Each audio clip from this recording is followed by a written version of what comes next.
What is going on, people? Welcome to Throwdown, episode 335. I'm your host, Tony Polanco, and tonight I am joined by Emilio Lopez, What's up, people? How's it going? Chris Seeley, Hey, what's up, everyone? Carlos Romero, Uses. Adam Vale, Oh, you're alive. Brett Murdoch, What up? Brian Manjoma. Really sad times in the world these days. Indeed. But it's not sad time on Throwdown because we have one of the founders of Throwdown back with us once again.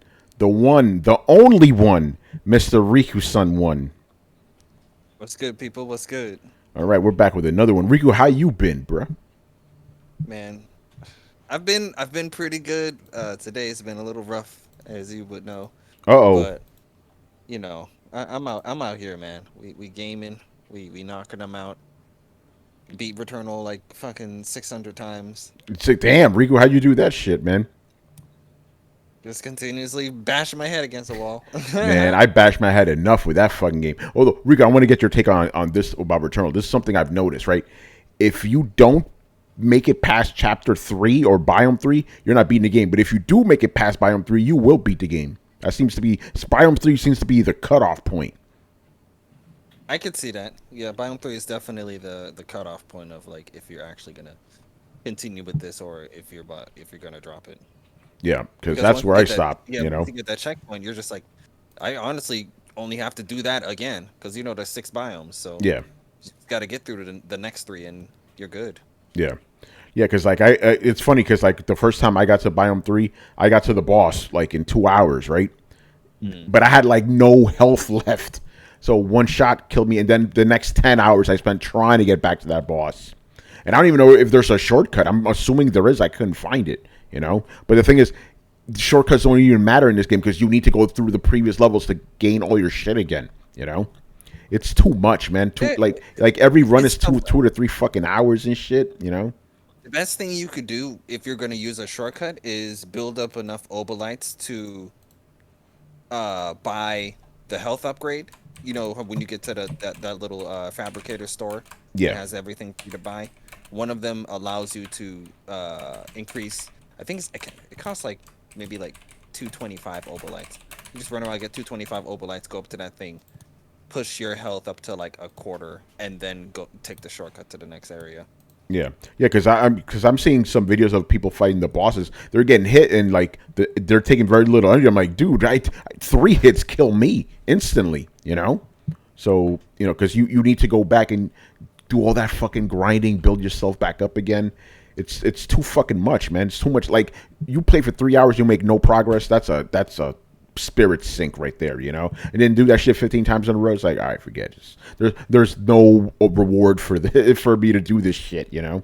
Thankfully, Resident Evil 8 came out. What happened? I think for me, I'm at a worse part because it's like, yeah, I beat all of that shit, but now I got to do what they're calling end game, where you're trying to find the fucking collectibles to get the platinum. Yeah. And all of those motherfuckers are RNG too. Damn. Yeah. See that RNG, Yeah. man. I could definitively say I do not like roguelikes and I will never play one of these fucking games again. Jesus Christ, man. What a pain in the ass, you know. Yeah, man. Dude, But I'm glad you liked it, you know. I'm going through some of the biomes like multiple times, and I'm only missing like a few collectibles, and they just won't like spawn. Yeah. Nah, fuck that shit. Fuck that shit. It's like at least test my skills, not my patience, you know. Anyway, we're back with another one. Throwdown. Kind of a slow week. I guess because E3 is almost around the corner. You know, people are saving their big announcements for later or whatever. But we got some things to discuss. The main thing that happened this week was all this drama with Starfield. Starfield. Here's the thing about Starfield, right? And Manny, you even posted this in our chat, right? Even Todd Howard doesn't understand why you people are hyped for this game. Todd Howard, think about that. You know, He's like people are pretty excited for a game they've never seen yet. It's insane. So let's run down the timeline because this all happened just this week. You know, so the first thing was that Jeff Grubb from VentureBeat, he put out an article, opinion piece basically, because again, nobody but Bethesda knows about this game. Let's just be honest here, right? Nobody but Bethesda really knows. Go ahead. Can you shed some light on this Jeff Grubb person? Because I've been seeing him a lot already. Yeah, he's a journalist for VentureBeat, and he gets insider knowledge and shit. People talk to him. But he is relatively newish. Like even he's like, you never heard of me 2 years ago, because he did kind of just rise up quickly or whatever. But he's made a name for himself for getting big interviews and uncovering shit. Not on Jason Schreier level. We'll talk about Jason Schreier in a bit.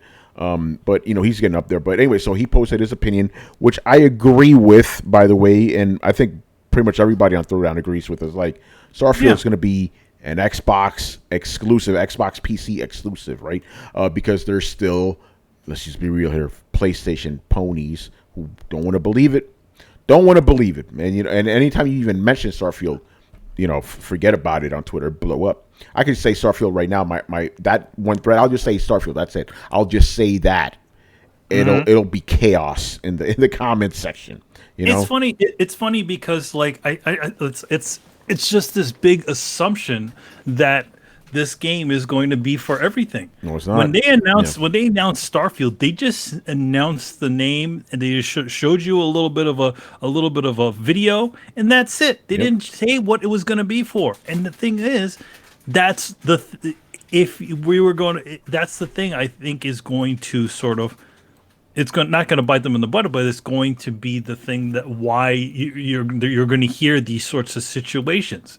They're saying we're going to take this by a case basis, but how much do you want to bet that every single game they just showed you a logo, it didn't say what console it was going to be for, is now going to be an exclusive to Xbox? Yeah, it will be. And PC. Man, I don't understand. I mean, I do know why it's fanboyism, but I'm like, why can't people see the obvious? Take your emotions out of the equation. Microsoft didn't spend $7.5 billion to give away their shit. Yeah, the only reason why they're not telling you right now, oh hey, this is going to be locked down to the Xbox, is because they don't want to use up any goodwill, because they have absolutely nothing sitting right in the forefront for them. They're a console without a cornerstone exclusive, which is until whenever Halo drops or whenever all the other companies that they have purchased start dropping games, they gotta be coasting right now. Yeah, no, you're right. They're on deadly ground. The minute that they start you've seen it when they started saying, oh yeah, they're gonna get rid of was it Games with Gold or something like that? What was it? It's something they canceled. They were gonna raise the price of it. They're gonna raise the price of it, and as soon as literally like a few hours later, they ran a retraction on that shit. Yep. Yeah, Microsoft want that press. Yeah, no, they're trying to stay in people's good graces. Exactly. And we've gone over this on the show with the kind of even some possible legal reasons they can't say these things. But Phil Spencer said, we made this deal to bring Xbox exclusives to Xbox and Xbox Game Pass. He flat out said that. Exactly. So that's it. I mean, yes, Phil Spencer has said incorrect things before, but again, Microsoft didn't spend $7.5 billion to give away their games to other people. It's the silliest thing. It's like when Sony finally invested, purchased a Sucker Punch, right? Yeah. And after they had done Sunset Overdrive and that other game for the multiple consoles. That's Insomniac. Insomniac. They finally got Insomniac, right? And are you going to tell me that they're gonna be like, oh no, Insomniac, we got you as one of our first parties. You can still make games for other companies. No, they're fucking not going to do that shit. Exactly. So that was the first thing. Again, we don't need to go into that too much because again, we've been saying that Starfield ain't coming to no PlayStation. Accept it. The next thing was, you're gonna love this. So. How do I even say this story without sounding like an asshole? A YouTuber went out there and said, he has a big fan base, so people listen to him. Big YouTuber went out there and said, oh, Starfield's coming out this year. I can confirm that. Bunch of gaming journals came out and said, no, it's fucking not. Who fucking do? Really. Yeah. It's like really, man. Like You could just. It seems like a lot of these things are just coming out. All these rumors and things. A lot of this is just people just saying shit without anything to confirm it. You know? yeah. Oh, with the lack of real news, people just start talking, man. Yeah, that's what it is. You're right. So, yeah. Go ahead, Brett. We're just too eager for news. That's all. Yeah, Carlos. Yeah, Brett's completely right. It's like there's also no consequences to being wrong in these days. It's like, Well, yeah, there's- just for a YouTuber, no. For a YouTuber, somebody no. like Tony, Yeah, there would be. Yeah, exactly. There's a difference.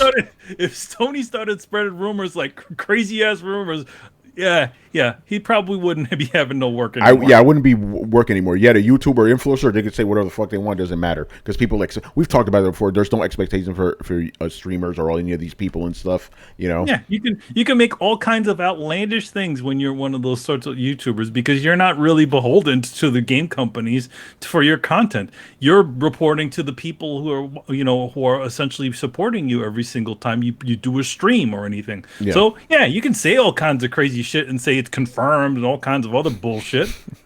Man. yeah, it's all in the guise of entertainment, and these people, they're just trying to get as much attention as possible. A lot of these people just throw out a lot of shit at the wall, see what sticks, and cherry pick that shit and be like, "Oh, you see, I was right here." Mm-hmm. And they make it seem like every time they're right, but most of the time they're actually wrong. So I would wait for the source, for Microsoft to talk about this, or even like Jason Schreier or Jeff Grubb, like those types of people. Like I would hold more water to them than I would to like just some random. Yeah, and by the way, speaking about Jason Schreier, this is what he had to say because he had to come down and be like, shut this guy down. He goes, let me make this very clear. Bethesda's plan is to tease a release date for Starfield at this year's E3.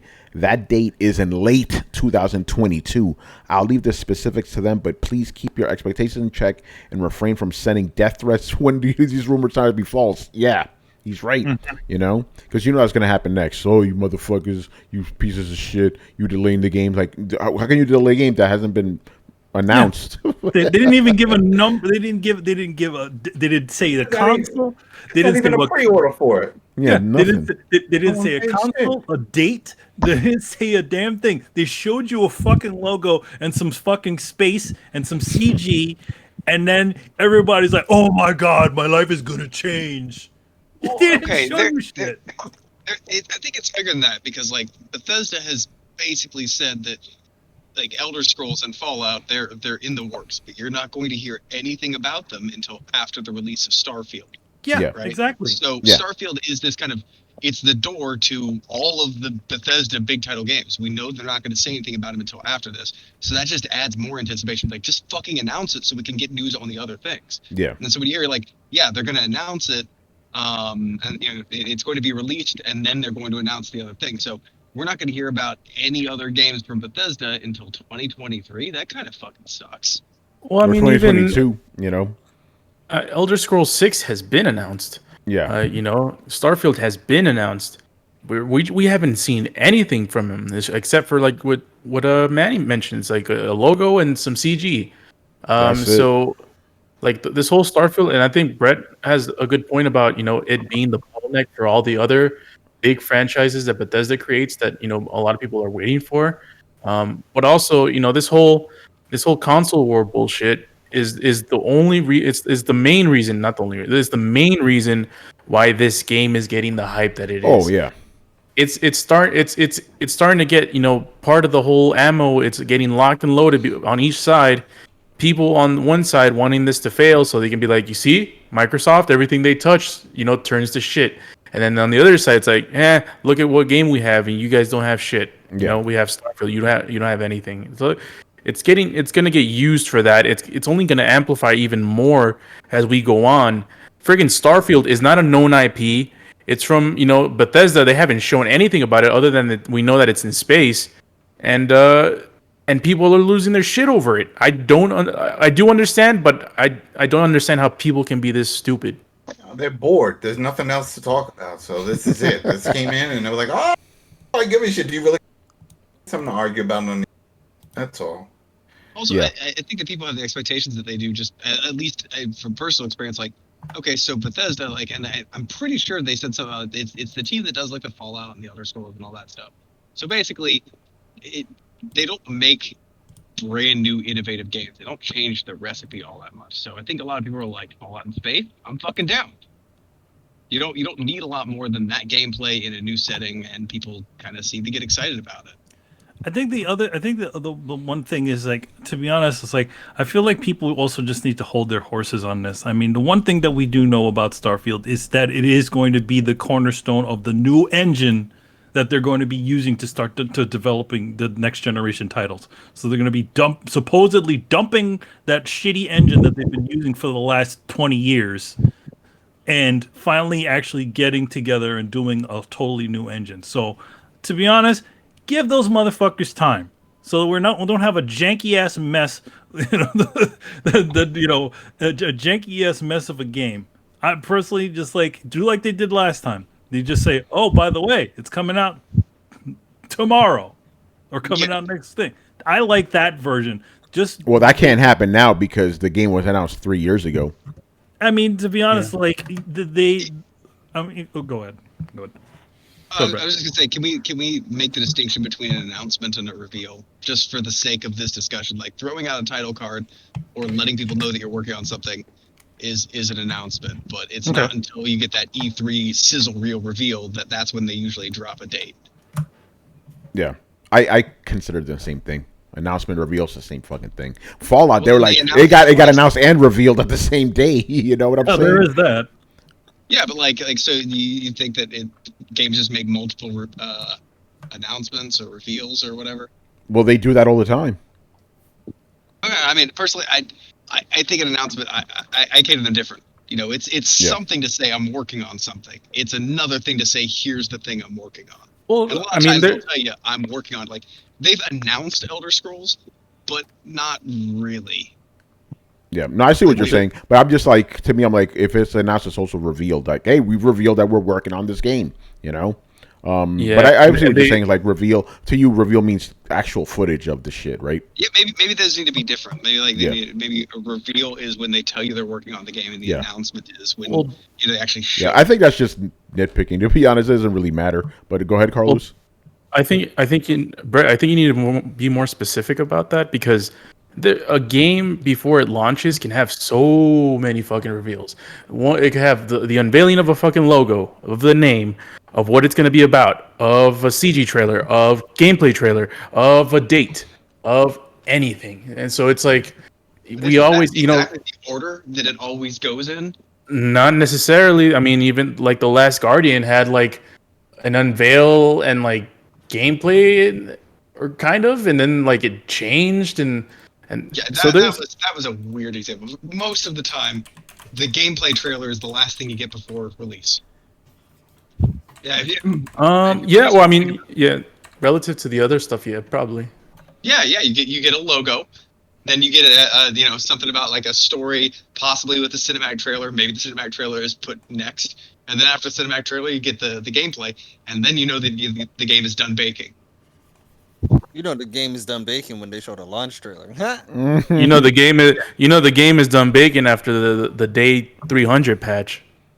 Yeah. Even the launch.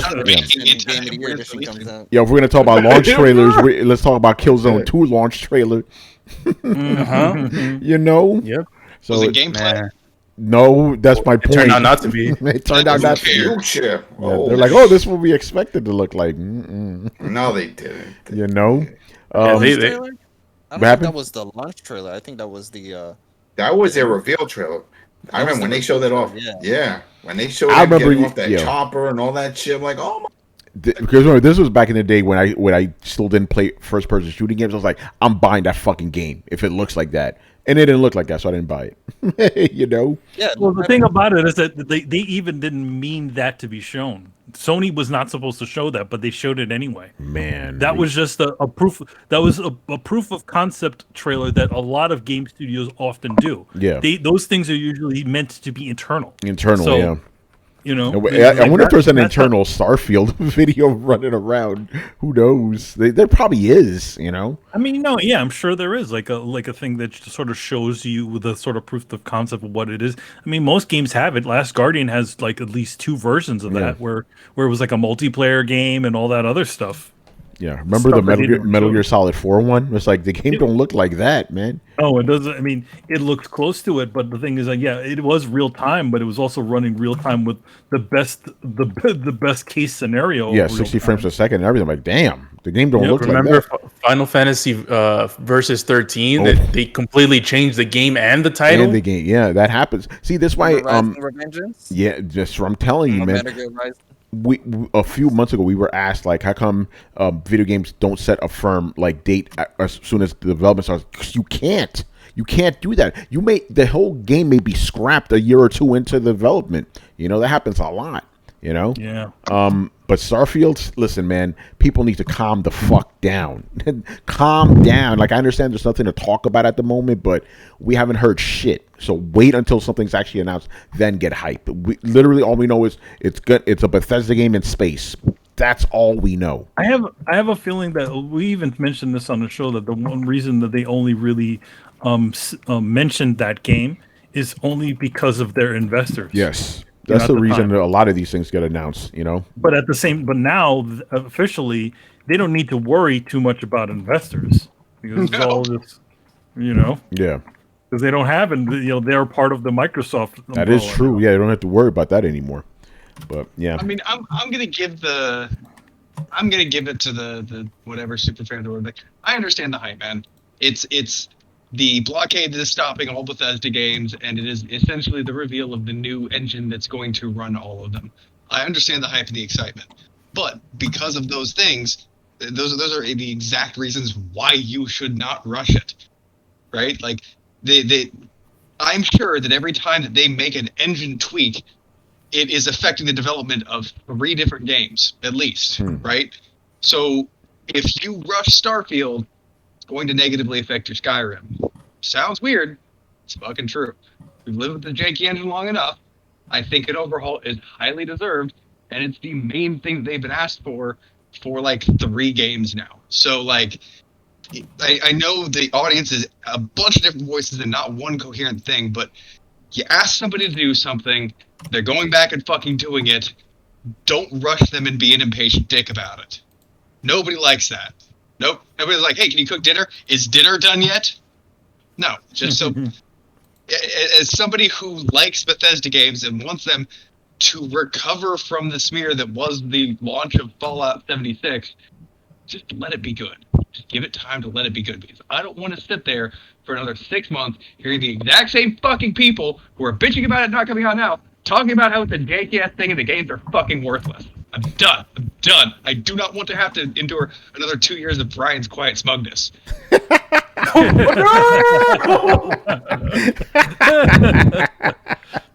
Oh man! All right, on that cheery note, let's move on to the next love you too, topic. Brett. Love you too. Yeah, I love it. The best possible way, Brian. Oh, I love it. I love it. Throwdown, baby. If Brian was on camera, he would be like, oh. Yeah. Like, He'd be clutching his gray poupon and I'm shit. appalled. Brian's not surprised. He knows exactly what he's doing. I'm playing Halo full, so I don't know. See, there it is. That's the attitude I'm talking about right there. Love it. No, I love it. I'm giving you shit. Let's move Well, on. someone has to play Halo full. Yeah. gotta keep the dream alive, right? You know? Yeah. Fucking finish the fight, man. Finish the fight. Again, you know? All right, let's move on. Next topic. So, Summer Game Fest is back, baby.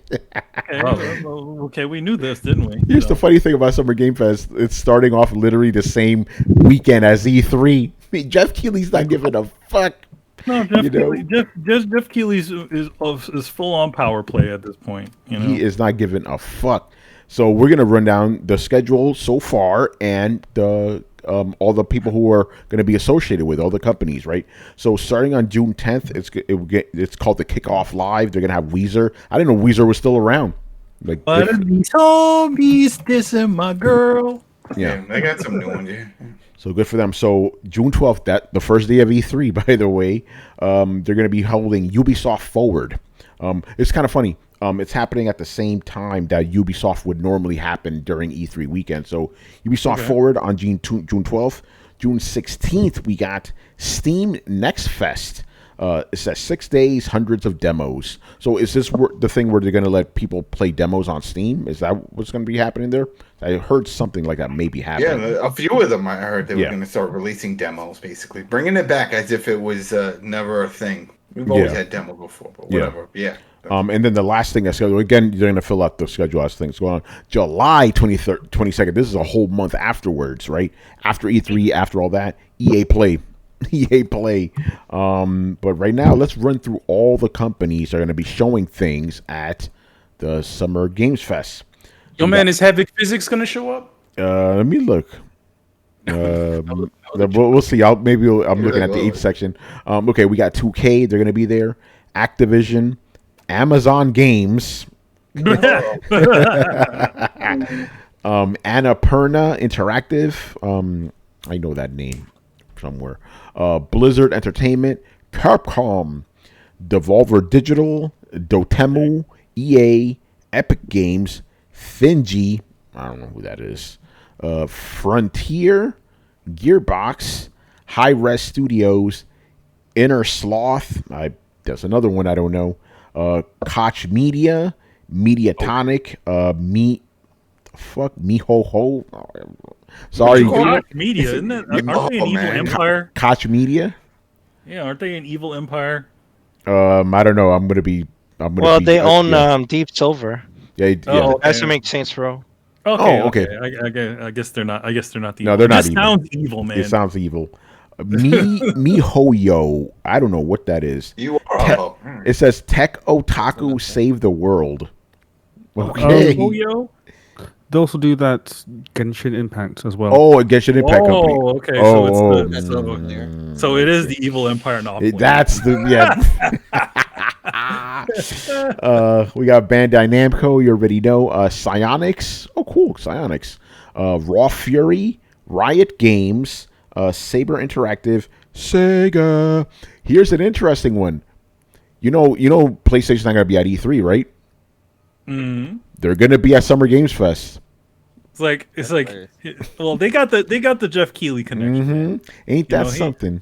He could just call him up and be like, hey, I mean, come on. He literally had the most exclusive shit that anybody could have. He was playing Astro's Playroom with the PlayStation 5 controller. Yeah. And then with all the stuff you did with your Death Stranding and all that. You already know. Jeff Keighley. This was Jeff Keighley. I'm going to do an impression. You guys who are listening can't fucking see this, obviously, but this is Jeff Keighley. Remember that he was. But for you guys listening, I was blowing into my fucking controller like Jeff Keighley was during his demo. So yeah, Sony's going to be there. Okay, now this is interesting. So I already said Amazon Games going to be there. Prime Gaming is also going to be there. There's a lot of redundancy in this thing. Yeah, we'll go. Isn't that the same? That's one and the same. It is the same thing. I don't know. Yeah. It could be just a different division. Could be. Yeah. Square Enix. We got Steam. We got Manny, your favorite, 10-cent games. Oh, the other evil empire. Yeah. This is interesting. Tribeca Festival is here. The Tribeca Film Festival? No, it just said, no, not even film or gaming. It says Tribeca Festival. Maybe they're showing something off that's in a game. Maybe they're doing a FMV type thing. I don't know, man. No, it's not a studio. I think it's just like a an event within itself, because it says Tribeca Festival 2021 presented by AT&T. By the way, we're going to talk about AT&T in a bit. Okay, we got Ubisoft, as we mentioned. Warner Brothers, we're going to be talking about them in a minute. Wizards of the Coast. That's Magic the Gathering, right? Yeah, they make games. But they also make a lot of the phone games and stuff like that. Okay. They brought a lot of those Magic the Gathering games over to mobile. Yeah, and then they have my favorite game company, according to the Sony ponies, the Xbox. Xbox is going to be there. Okay. All right, so Carlos, let's name some of these redundancies. Well, the whole Amazon games and Prime Gaming, it sounds kind of redundant. the Epic Games and Tencent games. I'm like, no one gives a shit about Tencent, but I mean, they're kind No, of under they're the same the umbrella. biggest fucking game company out there, They man. got their hands in everybody else's pocket. So Well, yeah, but that's why I say like the Epic Games is Chinese kind of redundant. bro. yeah, why even bring it up? You know what I mean? It's like all these studios are almost all of them are funded by Tencent in some way. By the way, I'm gonna give myself the Summer Games Fest background because they're purple, so we're purple right now. You know? Oh, you purple. Purple Yeah, rain. but Tencent is like probably the biggest game company out there. Like, Yeah. they're fucking huge. Yeah, but whenever people think of Tencent, the biggest one is Epic Games, and that's like I think they're the biggest shareholder of Epic Games, if I'm not mistaken. I believe so. Yeah. They also own a Quantic Dream too. Yeah, they do. They do a big part of Bungie also. Huh? What happened? A big part of Bungie, right? Didn't they give a I think- shitload I of money to think Bungie? It It was like $100-something million or something like that. There's two different. There's two companies that are also that are like in like Chinese companies that are investing in a bunch of Western companies. So 'Cause I remember that was a big deal that once once the Activision deal fell off, and they were like, "Oh, what is Bungie gonna do?" And I'm like, "We're good. We got that 10-cent money." And we got more than 10 10 cent. cent money. We got more than 10 cent. Oh, Now, You got correct me if I'm wrong, but isn't Gearbox part of 2K? Yes, they are. yes. yeah, they are. It's a student, but I think they're breaking off. No, they're not breaking off. They're moving out of tech. They're breaking off for the state. All right, keep going. And like Tribeca Film Festival, why the hell is that shit? Yeah, there? why It's is just that? like Yeah, it makes no sense. It's more of an ad, and then the whole Steam thing. Like they don't make games anymore. It's like, but Valve doesn't. Yeah. Unless they're doing some kind of connection with some gaming films, maybe like Uncharted or something, and they're going to show. But that's a wide audience. Tribeca is usually it's like indie film, so it wouldn't be anything like that. I don't know. No, Tribeca. They've done game Tribeca's stuff. kind They've of done game stuff. Tribeca is kind of an all-encompassing sort of thing now. Like They're trying to be like South by Southwest. They're not only showing films, but they're also sort of featuring like film-like things. Kind of that's why they had like people like Sam Lake and Kojima there, because they kind of make the most sort of cinematic film-ish type of games. You know, Cory Barlog was also there too. Remember what was it? Rockstar's LA Noire won an award. Yeah, remember, because it had all those real actors in there, and they were well, like, "Well, these are real actors with expression, so that qualifies." Yeah, they also ran some sort of a reveal trailer or something like that through Tribeca as well. So they're sort of doing that sort of as well. It's funny, like again, Tribeca Film, doing gaming stuff. It's like how many game studios are even left in New York nowadays? Rockstar's Rockstar's in New York. Rockstar's like the biggest one. Yeah, Avalanche, right? They're still there. Are they? Avalanche upstate, yeah. Oh, okay, yeah. Well, they're being folded into Blizzard. So you remember that? That's right. Yeah. I went to visit Avalanche a few years ago for Skylanders. Remember that series? Mm-hmm. Yeah, they moved on to Crash Bandicoot. Those guys. Yeah. And then that's kaput. Yeah. Well, anyway, there's Summer Game Fest. So, but the other reason I brought this story up is just like, because people are excited. Oh, E3's back. We're going to have a solid week of gaming. No, you're not going to have a whole summer of gaming again. This nonsense. I barely remember the last summer. Yeah, game. it was because it's so spread out. Yeah, it was spread out. It's like, tune in for this hour here. Okay, Yeah, I didn't watch any of that shit. Any of the Jeff Keighley stuff. Like, I saw 2 seconds of Jeff Keighley's face in the camera looking with the controller like this. I was like, okay, we don't need to see that. Just get out of the camera. Yeah. It looks like Prime Gaming is just for rewards. So, Adam, remember when we tied in Rockstar to Twitch? Yeah. So, you use Prime Gaming to track that stuff, all your rewards. And you can tie in other games into it.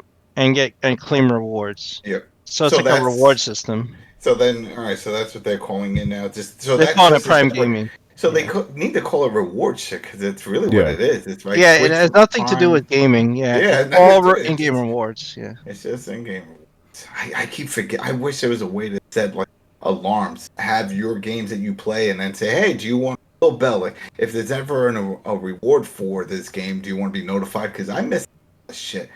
I'm not always on Twitch just checking the log. Like you see when we get those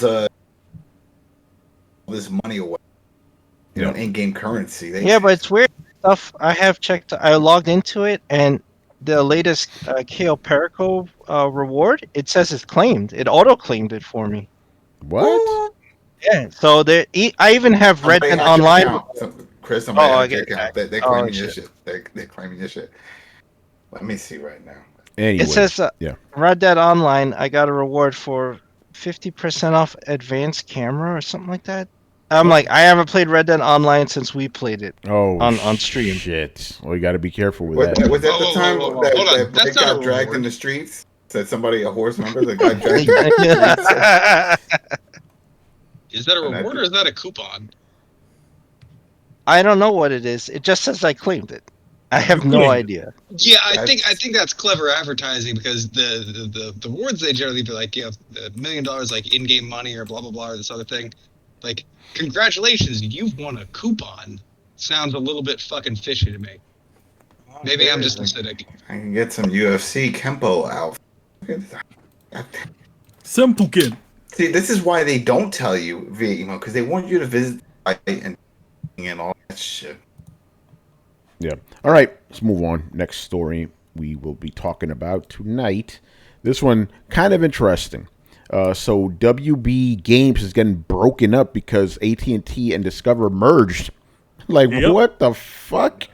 Yeah. So, Manny, what's going on with this? Do you know more about? Because I literally just read about this today. Like, I knew about it, but I didn't really delve into it. I was playing too much Mass Effect, being honest. So I was paying attention. They I think as far as I remember, their Discovery, yeah, they essentially Discovery and Warner Brothers are now one and the same. Which it's weird how though I don't understand why WB Games has to be split apart for something like this. You know what I mean? Yeah, I Their don't know. game division. Unless they're going to switch it to something like Discovery Games or something silly like that. But yeah, like this all has to do with the failure of HBO and all that stuff, which is all underneath the Warner Brothers But thing. that's no failure. There's no failure. That's the thing. No, it's it's generating. They just don't no. want to deal with it. Yeah, They reported growth in it. They're making money. They just don't want to deal with the headaches. yeah, they don't want to deal with that sort of arm of the company, so they're just like, all right, we're just going to put this over here, and everything's going to be there. It's funny they did this on the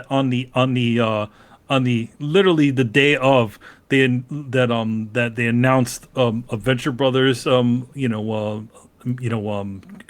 movie, a Metalocalypse animated movie, and an Aqua Team Hunger Force animated movie. There's a bunch of projects coming. So check this out. This is from our boy Steven Totilo. You know, Mr. Totilo. He goes, WB Games is getting broken up somehow due to AT&T and Warner Media's Discovery sale merger. And this is a quote he got from the company. Some of the gaming arm will stay with AT&T and some will go with the new company. That's what Representative Sarah Fisher said. So yeah, they're just splitting them up. Like, you guys get this, you guys get that. You know what I'm thinking. Being that it's AT&T, also AT&T was totally friggin' bleeding money. Like that's what they're doing right now. They're literally shedding a bunch of stuff so that they. Well, didn't they sell off Frederator and a bunch of those animated studios too that they had? Yeah, they've made a. The guy who's in charge went on a shopping spree when he took over. Remember, he wound up picking up Dish TV So now they're sort of just shedding all that stuff so that AT&T is profitable again, because even though HBO Max and all that junk was making some pretty good money, it wasn't doing so well for AT&T. They see the long term, and they see the war that's going on with the Disney and with Netflix, and now you got Paramount and all these and they're like very crowded field. And going forward, what are you going to do? We're going to have to follow Netflix's model, which is just throw shitloads of money at original content and stuff. Who wants the headaches? Let's hope that this sort of this merger between Discovery and Warner Brothers turns into something better for the filmmakers, because I know a lot of the filmmakers at the time were not very happy with the decisions that AT&T was making during the hour of the pandemic, doing certain things that they weren't supposed to be doing, like putting their movies on there without anything. Well, remember all those studios agreed on that new schedule, which is 3 weeks. Oh yeah, I wonder if that's going to stay in place, where movies stay in theaters for 3 weeks, and after 3 weeks it goes VOD. I wonder if that's still going to carry over. Yeah, who knows? But I think what's going to stay with AT&T is probably the mobile division of Warner Brothers Games, because AT&T. So who gets like DC Comics and all that stuff? That's all under Warner Brothers. That's all staying with Warner Brothers. They're literally, what AT&T did was they literally shed the entertainment arm that they had purchased. So that's all the Warner Brothers stuff. So my guess is the things that they're keeping around is probably the development studios who are developing mobile games, which is, because they're a mobile company at this point in time. Okay.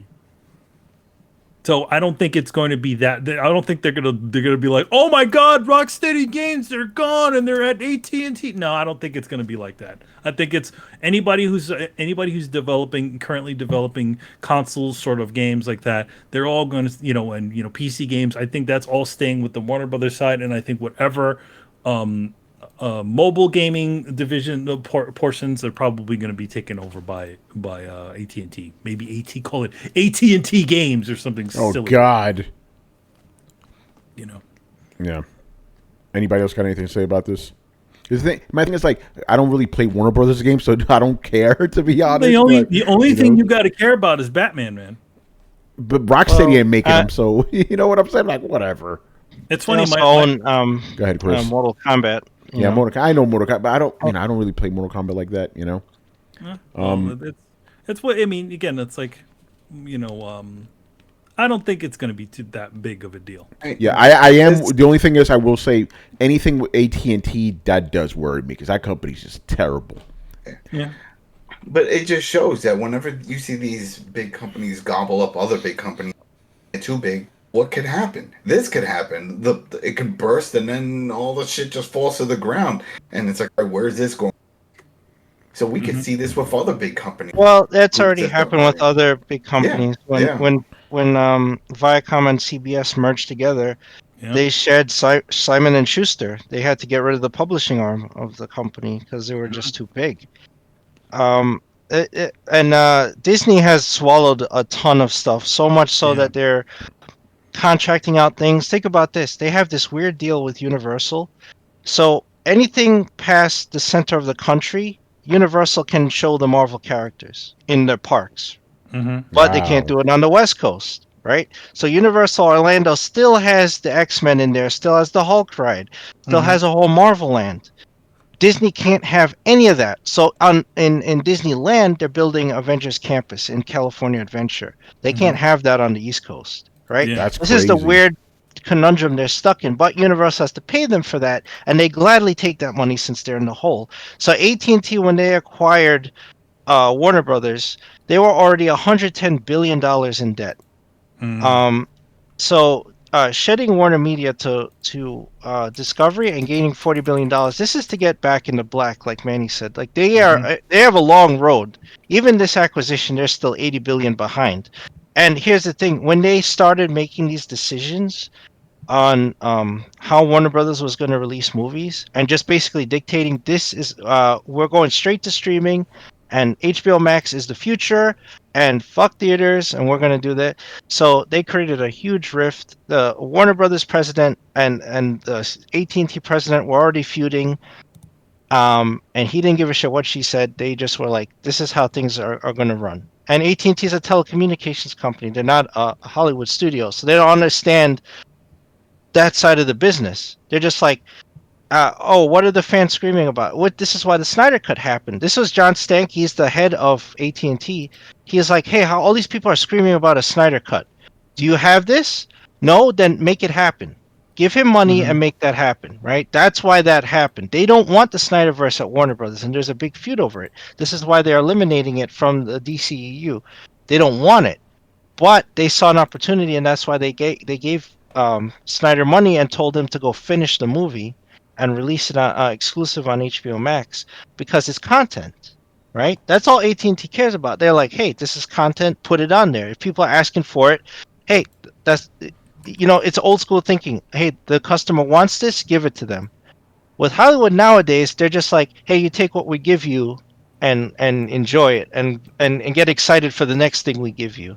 So there's two different schools of thought, and that probably that strife, and then also AT&T is looking in their wallet like, we got to do something to in the short term. So, shed Warner Media and gain a $40 billion boost while you're at it. Yep. Isn't There that you a go. meme from somewhere? It's like take product, buy product, ingest product, get hyped for next product. Yeah, that's it. Yeah. Yeah, that's pretty much the mentality right now. You know. So Warner. Oh, go ahead. So real quick, so Warner Media is going to merge with Discovery, and Discovery is going to pay AT&T $40 billion. Is that the number? That 43. 43? Okay. Damn. They're buying it all. That shit is Watch all crazy. that HGTV shit all day long, right? People Oh, is that what they own? Yeah, people like to watch all those flip this house and the Property That Brothers and all bullshit. that. Property Brothers. Yeah, Property that's Brothers. that's a big shows they were talking about. I think it's gonna be millions because people just watch this shit nonstop. That shit is Yeah. crazy. Mm-hmm. All right. Moving on here. Next one. And I think this may be the reason Riku was on. Originally, I wasn't even going to have this story because I'm like, this isn't even a story whatsoever. But, you know, I like to put stories in here that guys on the show are passionate about. Riku's passionate about this, so I'll let him speak on it. So, The Last of Us 2 has either has gotten or will get a 60 FPS boost. The PS4 version boosted up for PS5.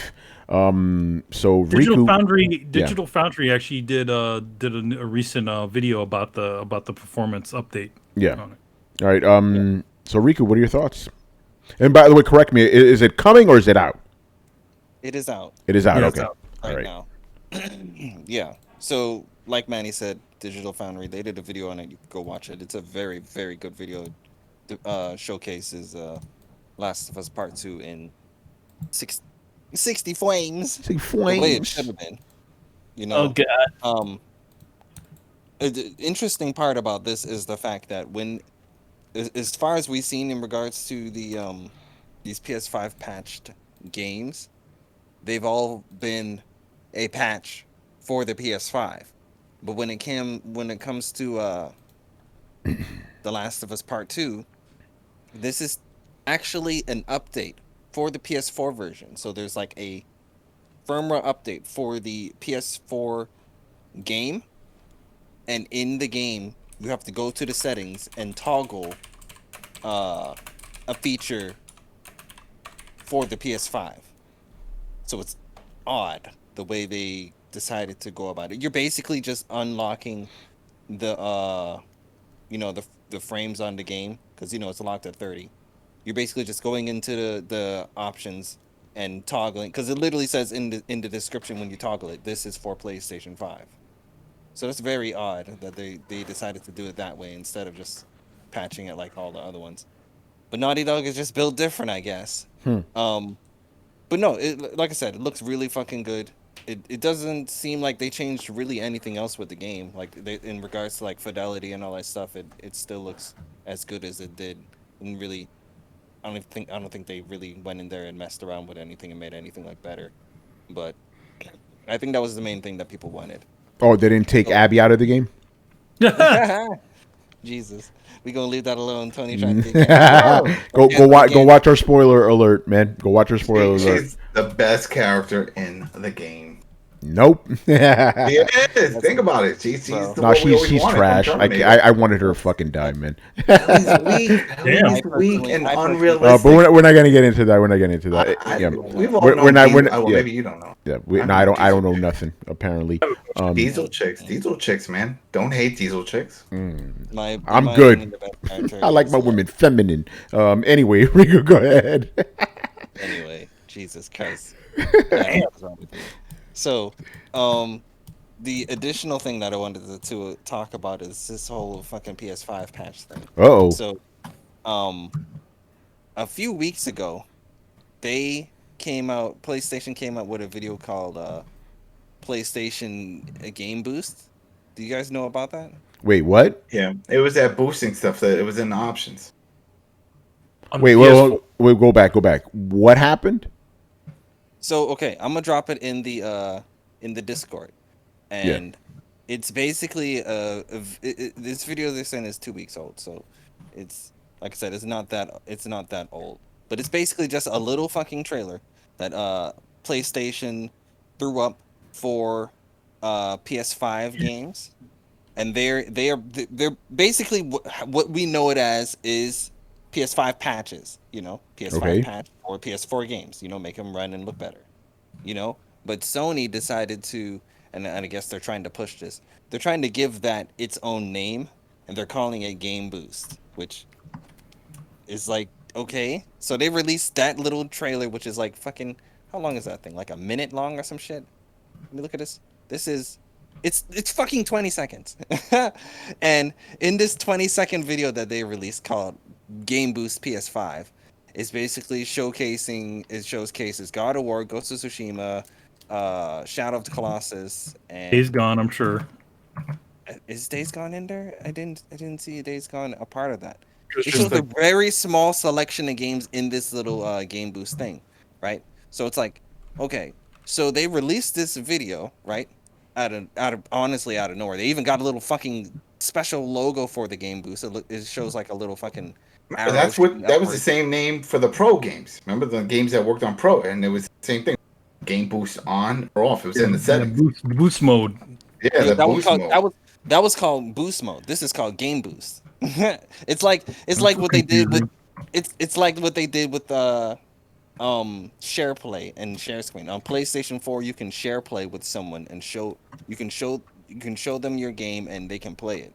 But on PlayStation 5 it's called share screen, and that's the feature where you can show more than just one person the game that you're playing. And they're technically two different features, but they sound extremely similar. Share play and share screen. They're literally two different things, but they sound fucking similar as shit. Seems like the same thing happened here, where the PlayStation Pro, PS4 Pros, you said it's called Boost mode, but on PlayStation 5 they're calling this Game Boost, and it's like, oh, hold on, I need to stop. I'm fucking confused right now. I just saw the trailer. It's like PS4 games get a PS5 boost. How? They doesn't even explain this, because the way I'm thinking is this like Xbox's Game Boost? Like you put the shit in and it just works? Like is every game gonna be like this now? When you look at the trailer, when you look at the trailer and you don't know anything about like any of this shit, like how I don't know any of this shit. Yeah, and that's what you would assume, right? That's what you would assume is what Xbox is doing. But all this is the PS5 patches. That's all this is. So all they decided to do was slap a little fancy name onto it. A name on it. Oh. All they did. Hold on. This is why I'm confused. Because in my head I'm like, but this isn't a boost. Every game needs to be patched individually. That's not a boost. Yeah, that's it. Well, you know what I'm saying? Or at least it's not like Xbox's boost. In PlayStation's opinion, that's boosting. Yeah. No, it's not. It gets the boost when it gets the patch. Get the fuck out of here. They patch it and it's boosted. It's trickery. It's absolute shit. Oh, get out of here with that shit. Yo, man, you gave me boosted with this patch. Exactly. It's a remastering engine. It's a remastering engine. Like, I wonder. I know, right? Basically, yo, I wonder if they're going to pull, like, when you boot up one of those games, you'll see a little icon. So shoved in the flash to trick people. Yo, that's it. Yo, GZDR just killed it. You know what this shit's called? This is boost processing, man. Boost processing, baby. Oh, not processing. God. Boost processing? Yeah, instead of blast processing, boost processing. But what do they call it? Flare words or something like that? I can't remember. The phrase looking for is bullshit. It's called bullshit. That's what it is. Anyway, my point in mentioning this whole like stupidness in the first place is the fact that if Sony has the audacity, right, to come out here and slap an official name onto something that we already know as just PlayStation 5 patches, right? Because even after this shit came out called Game Boost, I'm still over here calling it PS5 patches when I'm getting a PS5 patch for games like Bloodborne or fucking Death Stranding. That shit ain't coming. And that's the crazy part. Here's where I'm going with this. Yeah. If Sony has the audacity to go ahead and slap a little fancy name onto PS5 patches and release a fucking little 25-second trailer, which 500,000 people have seen at this point, are they going to actually go out of their way to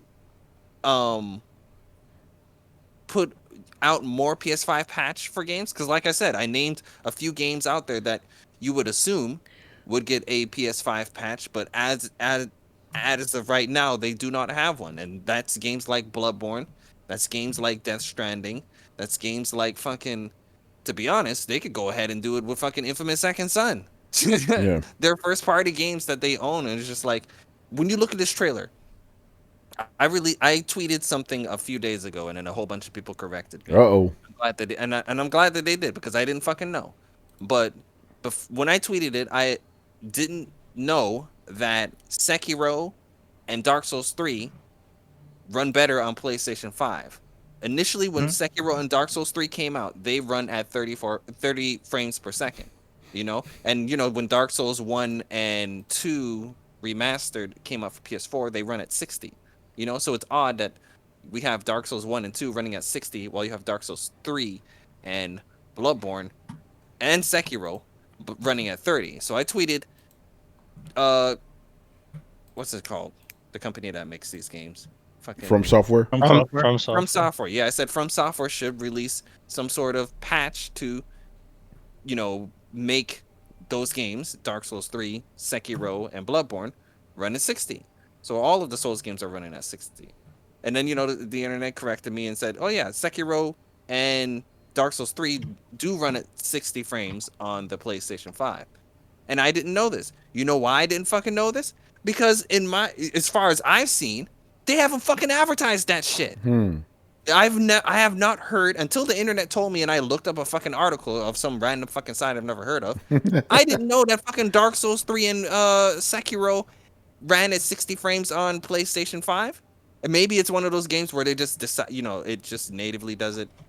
But the point is, in this video, when you look at the little game boost thing, it only showed like fucking 3 games. When there's other games like Sekiro and Dark Souls 3, they could have easily been a part of this little stupid trailer. So it's like, it's all over the place when it comes to this shit. And like I said, if they're gonna come up with this game boost like shit, more games need to be fucking PS5 patched. I really do feel like there's way too many current games right now that aren't running, at the way you think they should. Like, and I mentioned a few of them. We could definitely make like a list of games that should have a PS5 patch by now, but they fucking don't. And I think one of them that doesn't have one, that I do think is probably gonna have one, and they're probably holding off, is Horizon. Like, why the fuck does Horizon not have a goddamn PS5 patch already? That shit runs at 30 frames. It looks fucking gorgeous. They made it free not too long ago. Yeah, and then they made it free. Like, even and that's the thing why I think that eventually it's probably going to get one closer to Forbidden West, because you see how randomly Insomniac just threw out the patch for the the Ratchet and Clank reboot. They came up with that PS5 patch for that, and obviously that randomly just popped up and is up and running right before Rift Apart came out. So I'm assuming that's probably going to happen to Horizon as well. Horizon Zero Dawn PS5 patch is probably going to drop like a fucking month or two before whenever the fuck Forbidden West comes out. But this shit is a hot mess. In a nutshell, this shit is a hot mess. They need to get it together and get these games out here looking better. That's all I want to rant about. Oh, I totally agree with that. It is a giant hot mess. Because even in terms of timing, again, as Rico said, you'd assume that the Zero Dawn game boost patch would be out by now because it's free. Mm-hmm. So it's like, hey, everyone that has a PS5 and the game is free, you assume that, hey, let's release the patch so that everyone can play it. But no, it's not. So it just begs, just makes you wonder, was there any planning involved, or was someone just throwing this out there because they had it in their pocket? Exactly. It's same thing with The Last of Us. Like, this shit fucking came out of nowhere, right? Yeah. They easily could have saved this for like a fucking a state of play or a couple of months from, a month from now, where E3 happens, they could have easily saved it for that. It's just randomly dropped on a what fucking today is it? It randomly dropped on a fucking Thursday, or what's that, Wednesday, or whenever the fuck it dropped. It randomly on the day. Oh yeah, by the way, guys, The Last of Us Part 2 PlayStation 5 patch is out. Wee, go and play it now. Like, it's just random. They're just throwing all of it shit random. But it's like, yeah, I agree with you. Like, it feels like they're just on a rainy day or a quiet day, they'll just throw one fucking out there to the internet all riled up. And you may be sitting there thinking like, oh well, maybe Naughty Dog just finished it, and now they just wanted to get it out as quickly as possible, because obviously right now there's someone playing The Last of Us Part 2, right? The longer you wait, the more people are going to finish The Last of Us Part 2 and not play your, upgraded version. So get it out as quickly as possible. And they just happen to finish on this random Wednesday. If you look at it that way, then sure, I can understand them just randomly dropping it if that was the case. But we don't fucking know that, We don't know that. Yeah. Again, I'm fucking confused by all this shit. Like, they even have a little logo for it, like a little logo for this shit. Like, what? Yeah, like a little fucking arrow. I'm like, okay, Are you going to use this? Are we going to see this on? That's what I was saying. When the game's boot up, if it supports it, it'll probably have that like pop up at the bottom. Like, oh, like when you get like HDR or some bullshit and it pops up, it says, oh, same shit. That's the thing though, we know it's not. Because the games that they advertise inside there are already out, and they don't have that fucking logo anywhere on their fucking game. It's like, I feel like they just even made that logo for no fucking reason.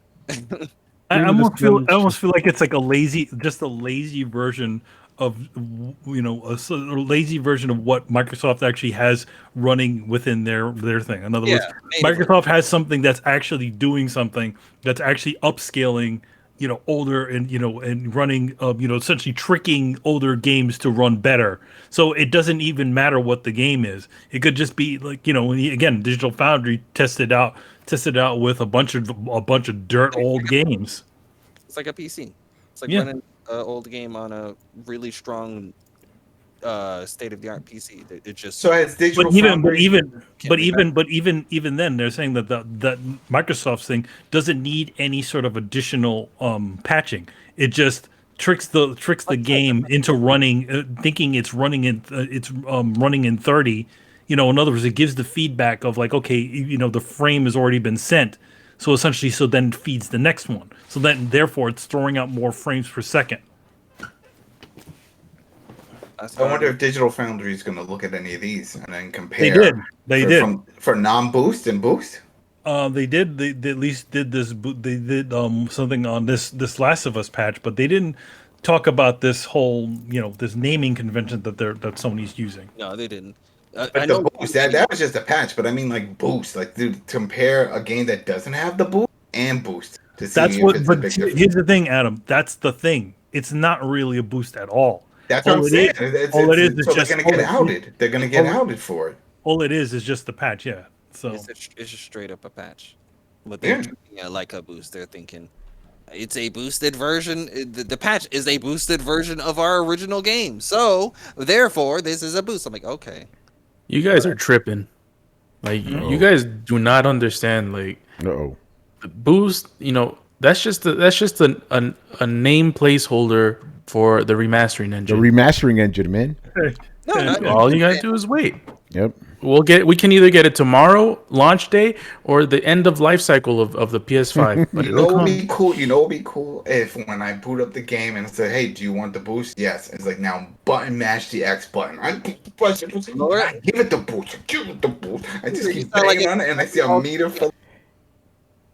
Big glowy thing pops up. My eyes go. And it's like, you've been boosted, and then the game starts up. That's what I want.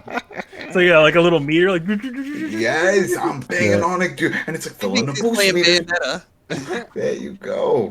Get a fucking Mountain Dew get shipped over. You did it. You got Mountain Dew get shipped over. Man, I'll send that shit right back, man. I would not drink it up. God damn, I love me some. I'll send that shit to you then. I would drink it. I love it. There you go. All right, man. Let's move on. Speaking about, actually, that has nothing to do with Mountain Boost, but whatever. I'm pretty sure Dude Bros do play this. Grand Theft Auto 5, as we learned about from the PlayStation 5 reveal, is coming to PS5. So it's coming to PS5 in September, I believe, right? Or November, right? So they're not giving a fuck. Like November for $70. Whoa! Oh, goddamn! Right? They got a layaway plan? That's kind of steep No for that. free Can I update for you. Can I use my in-game currency from the game that I got from shit? Can I use that to pay for? Yeah, like, right. you know, Yeah, some shark Can cards. you use my Dogecoin? right? Yeah, Yeah. right. They got the Doge. Oh, I only got But 4 they- now. That's all gone. They gotta do something. Well, that's There you too go. much There you here for go. new One players. 1 hour and 11 minutes, and it was Chris. There we go. He didn't say man. have something. He's like they got to do something. That's different. It's a It's spirit. the, of it's, it. it's the same thing. It's the same Yeah. thing. Well, Brother.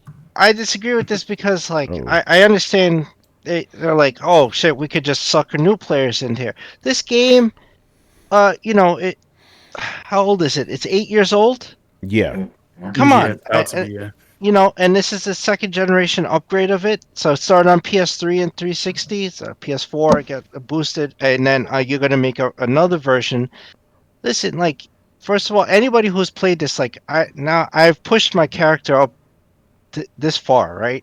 So if you played it, like, shouldn't you get a discount? Shouldn't it be like, oh, all right, you've already played the game, you already have it, like they shouldn't even charge people who've played it. Like, if you've been playing as long as we have, it should just be like, here's the PS5 version, guys. And what about the save file? Does that carry over?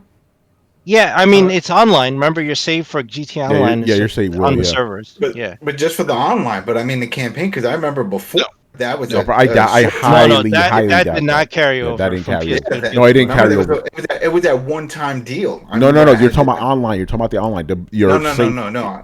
Yeah, The online stuff is on your the server. campaign did not transfer over. Yeah. Yeah, My because campaign did. Really? Well, mine I didn't. did for 360 to the Xbox One. Oh, It was okay, that gotcha, one- gotcha. Oh, it the was that one- Xbox One. Gotcha. Yeah, gotcha. it was But when that I- one-time transfer, and it was like they said the same thing for the PS3 to PS4. You get That didn't happen with one-time- mine. So I had to do that You shit didn't do over. it? No, Mine didn't started over. Yeah, mine started over. Oh. My online transferred over, but not my campaign. Yeah.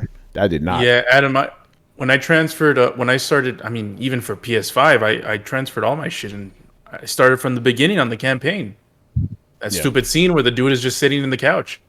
I'm tired of seeing that fucking scene. Yeah. Yo, by the way, Take-Two is like, yeah, we're charging you $7 because this is GTA 5. They're basically just saying that. They're like, this game's high quality, it costs a lot of money, so we're charging you more. They flat out said that. Because you idiots will buy it. That's the only part they're not saying. Like, that's the thing. Like, and Chris is right about everything, but then in the same breath, but what are you gonna do? Not buy it?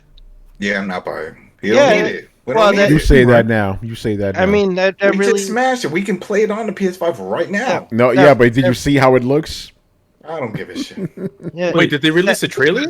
No, they didn't. No. I mean, how he means how it looks now. If you put GTA 5 Yeah. on your PS5. Yeah. PC version. I Remember beat we it on the remember we PC played that shit. That version, shit looked and really it's- quaint, bruh. Yeah. It was You fine. know? It's fine. It's just that's a ridiculous statement because you are, besides the add-ons, you're putting in zero extra work into this game.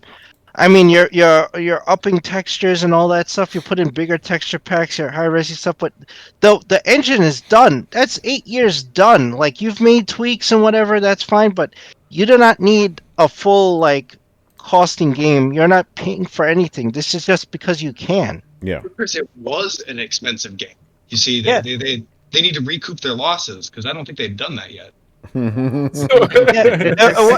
yes, it's the best-selling piece of entertainment of all ever, time. yep. Yeah, recoup their losses. Okay. Yeah. It was a very Yeah. expensive. It could be the most expensive entertainment endeavor of all time, and you still would have made your money back many times over. I could see the argument for the younger kids that are trying to, and a lot.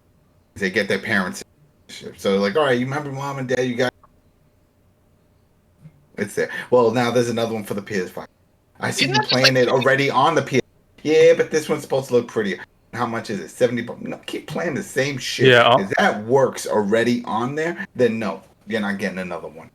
If I have to pay $70 since I already own the game, I just bought it. Like, what? We bought it this year, last year. What was it? Yeah, we did this bet- year. Yeah.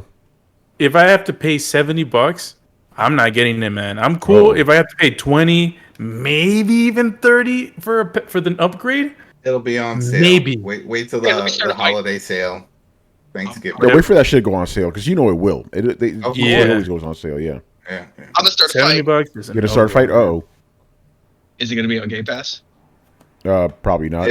Who knows for a short time? But the thing with Game Pass is they don't stay forever. That's the thing. They just they come and go. So. But no, that was just being shit. Is it going to cost is it going to be on Xbox? Is it going to cost $70 on Xbox? On Game Pass, probably not. If it's on Game Pass, no, not on Game Pass. Even if it's just for sale. Oh yeah. It is. Yeah, Xbox is $70 as well. Okay. Yeah. So I'm just curious because I'm trying to track this whole thing to see what's becoming industry standard and where. Like it seems to make no fucking sense, right? No, it's like publisher by publisher cases. Rockstar's like, yo, we're gonna charge you $70 for some games. They're flat out saying that. Yeah, but an 8-year-old re-release? Yeah, this was right because they know motherfuckers gonna buy it. That's why. It's the same reason I was infuriated by Sony stands of just let's not tell them anything because it's gonna fucking work. God damn it! Yep, it is gonna work. It's gonna make them so much money, and we're all just gonna be mad about it and not be able to do anything. Well, they're not, I mean, the thing you can't do about it is just not buy it. You know? I don't need it. I don't need it. There's no. That's what you could do, Brett. Just don't buy it. You know. Okay. No, but we'll talk a year after it's released and see how many people on this panel haven't bought it. Yeah. We're gonna be reading NPDs again for the next few years with GTA this entire this entire generation. Yeah. This entire generation is going to be there.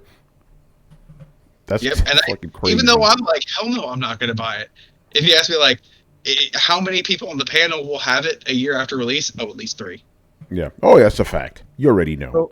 Motherfuckers talking all that shit as soon as it goes on sale, man. You know, motherfuckers gonna buy it. It's one thing to go on sale. It's another thing to say, wow, when it drops at $70. The game is not worth $70. We've milked that shit dry. Yeah, you know? Exactly. But you put a lot of time in. But to pay $70, I'm like, oh yeah, it's not worth it. Not at this point. We all own like multiple. I own 5 or 6 copies of that shit. I don't need. Yeah, I own like 4 copies, I believe. So this will be my 5th one, you know. But you don't have to buy it on day one. It's the same game. You're good. Do you think they're going to keep the PS4 copy at $20? Do you think they're going to raise that up now? Who knows? No, they're probably not. They're going to count on people wanting the current generation. I wouldn't be surprised if they pull it and they pull an Activision. Activision does that. Remember when they would tiers of standard? Oh yeah, that's right. They may just do. It would just disappear from the store. Whoops. Yeah. What happened? We hit delete by accident. It's gone. Sorry, all we have is this deluxe on it. It's digital. You ran out. We ran out. We can't just shit over there, bro. Somebody set the server on fire. We don't know what happened. It's just in the trash now. Yeah, the standard server went kaput. So all we got is deluxe. You got $70. Yeah, I think they're gonna find a way to do that. Like they'll be like, oh well, the $20 version was the on sale version. Now it's no longer on sale because it's generating lots of hype and we can charge you more. Since they have no problem just saying like, it was expensive. You're gonna pay more money. I feel like same thing with GTA on the PS4. But like, well, it used to be $40. Then it was on sale. It was an expensive game. Now it's $40. People are talking about it again. You're paying for premium content. Yeah. I see them doing that where they turn around and say that if you're on the PS5, if you're on the PSN store through the PS5, you can't see the PS4 version, and hence you can't get it, and hence the only one is the PS5 version, and that's it. But they're not going to cut off their revenue to the PS4 version selling more digital copies. No, that will still be there. So, yeah, I think this just seems like this is like the worst case scenario when people were talking about $70 games and paid upgrades. Like, this is the absolute worst of the worst. There isn't even an upgrade, Brian. It's just paid to. And that's the problem. Like, hence why I said this is the worst of the worst. Like, okay, fine, the game is $70. Okay, fine, it's an upgrade. But this is like, what have they done to make it cost $70? Like, legit, what have they done? Nothing. They paxed it, and you hear the press release. Yo, we paxed it. Holy hell! Butter version. The butter version. Just copy and paste the PS5. Okay, all they did is that went to the PC, said okay, settings high, and then just copy and paste that onto a PS5, and that's it. Like, let's be real here. Like, that's all they did. It's a PC version. Yeah, that's it. Yeah, it's a PC version. Yeah. $70 full price game, like No legit. This is just ridiculous. Like, you know what? We'll pick I it hope up Rockstar during burns for Thanksgiving this. holiday sale. It'll be cheap. It'll be like $17. I hope Rockstar burns. Damn, I don't know. Oh, Yeah, I don't know about that. This is disgusting. Like, this is literally disgusting. Rockstar slander, I'm here for it. Like, I've got to agree with Brian on this. this is pure greed. Like, there's no reason for it Oh, to yeah. be full price. Like, okay, I can understand if they said, okay, you know what, it's $20, or something. Yeah, that makes sense. I'm okay with that. I get Did that. they say if you have the PS4 version, do you get the free upgrade? No, you don't. There is no free upgrade. There is none. There isn't None. one. That's the thing. None. There isn't 120% greed. They're the guy at the corner who's mugging you. Run your pocket. Whoa! Whoa! That's not even that. Like they used to run small time, then they kind of took over, and things seemed good for a while until you realize that you're slowly made. They're fucking Jabba the Hutt, man. Like it's just, I'm not cool with Rockstar anymore. Like I used to like Rockstar as a company, but I got to sit back and I got to think. Like they haven't put out really anything in almost a decade, and they have just shown themselves to be continually more and more and more greedy with the microtransactions of the games, the the inflation of money, but not of the cost of the fucking cards. Over 8 years, money still costs the same. Short cards still fucking cost the same. Everything in game is 30 times more expensive. Yeah, everything got expensive. Bit by bit, they exploited this more and more and more and more and more until it's damn near predatory. And then this, just the fucking arrogance to say it was expensive, you'll pay more. We're charging $70. Like they don't even have a good excuse. That just it hits me the wrong way in that primate sense of fairness. Like you didn't do anything. You can't just keep charging me more money. And I have to say, like officially as of now, fuck you, Rockstar. Yeah. Put that on a shirt. Let's go. You see, if Riku-san runs at it, he would get canceled. Riku. Yeah, damn, get him, Riku, get him. Brett's got it. Brett, I'm right behind you, Brett. Fuck those motherfuckers. That's it. Dude, Yo, by the way, I love the fact that everybody's talking all this shit about Rockstar. Meanwhile, I'm over here rocking about Red Dead Redemption shirt. Yo, man, you sell out. hey, I love me some Rockstar, man. So I just putting that out there. Yeah, don't worry. That'll be $70 next. The PS5. Yeah, that's right. You already know, man. Oh man. Yeah, their fucking disdain for their customer base is, any company that does that, that's just a fucking hot button issue of mine. But any company that says, oh, fuck it, you're just gonna deal with it, so fuck you, give us your money anyway. Like, I have a story for you if we have some fucking time. Oh, Brett, hold on to that story. People need to hear this shit. Brett stories. No, this is good. This is good. Yeah, this is the one Brett told us off air the other time. I'm like, Brett, why did you say that on air? Oh man, it's gonna be good. All right, let's move on to something kind of fun. What? So Fun? Yeah, so Deathloop preview impressions went up, and I was among them. Really? Yes, I checked out the game last week. It was a digital event because you can't have real events anymore. And I got to see an hour and a half of the game, like from the beginning. Not all the way to it, but to the beginning we saw a whole mission and stuff. So I'm going to tell you guys about it and have you guys in here and then in the chat ask me questions. And I'm going to do a slight bit of cheating right now. I'm going to just look at my preview for notes, go over to PC Mag. You should have my full thing. So basically, and I want to say this up front, right? I was not even looking at this game. Like, you've seen Throwdown. I'm just like, Deathloop, whatever. Looks like Tony and I have argued about this game because I'm excited. Tony's like, Yeah, I was like, After this, I'm like, man, I think I'm going to have this on my radar now. I'm not hyped like Brett yet because, again, you never know. But I'm like, okay, I see what you guys are trying to do. This is kind of cool, So basically, the whole thing is like you're playing as this guy named Colt. It's like in the 1960s, and he wakes up on an island. By the way, I can't tell you. I got to be careful what I say. But yeah, he wakes up on an island. He finds out, hey, you're stuck in a time loop. And if you want to break out of the time loop, you got to kill these 8 people called visionaries. And the whole thing that you're trying to do in the game is try to figure out these people's schedules or whatever, the routines, get them all into the same spot at the same time and kill them all. But the thing is, you have to die a bunch of times and stuff to keep repeating the same day over and over and over again to get clues. One of the things that the developer said right up front, like, no, this is not a roguelike. Yes, you will lose some of your weapons and stuff, but say, for example, you find a code to a safe that will be with you forever. And there's this other visionary that's after you, Juliana, I'll get to her in a bit. Like, you guys keep trading banter the entire time. Like, you retain your memories, so even if you repeat the same day like 20 times, you know those 20 days basically, so, and then one of the missions they showed us was Colt trying to infiltrate this party, and on the first run he gets killed by a fucking turret. On the second run around, he takes out the turret with like this thing called a hack-a-majig. He infiltrates a party and they're doing like a stand-up comedy thing, and he sees like, hey, whoever goes on stage, and if they suck at comedy, they're gonna get dropped down below the stage and get killed by a meat grinder. So he looks around, he finds like a switch, he gets killed, comes back the next day, and then the main guy is on stage and he finds the switch, hits it, kills him.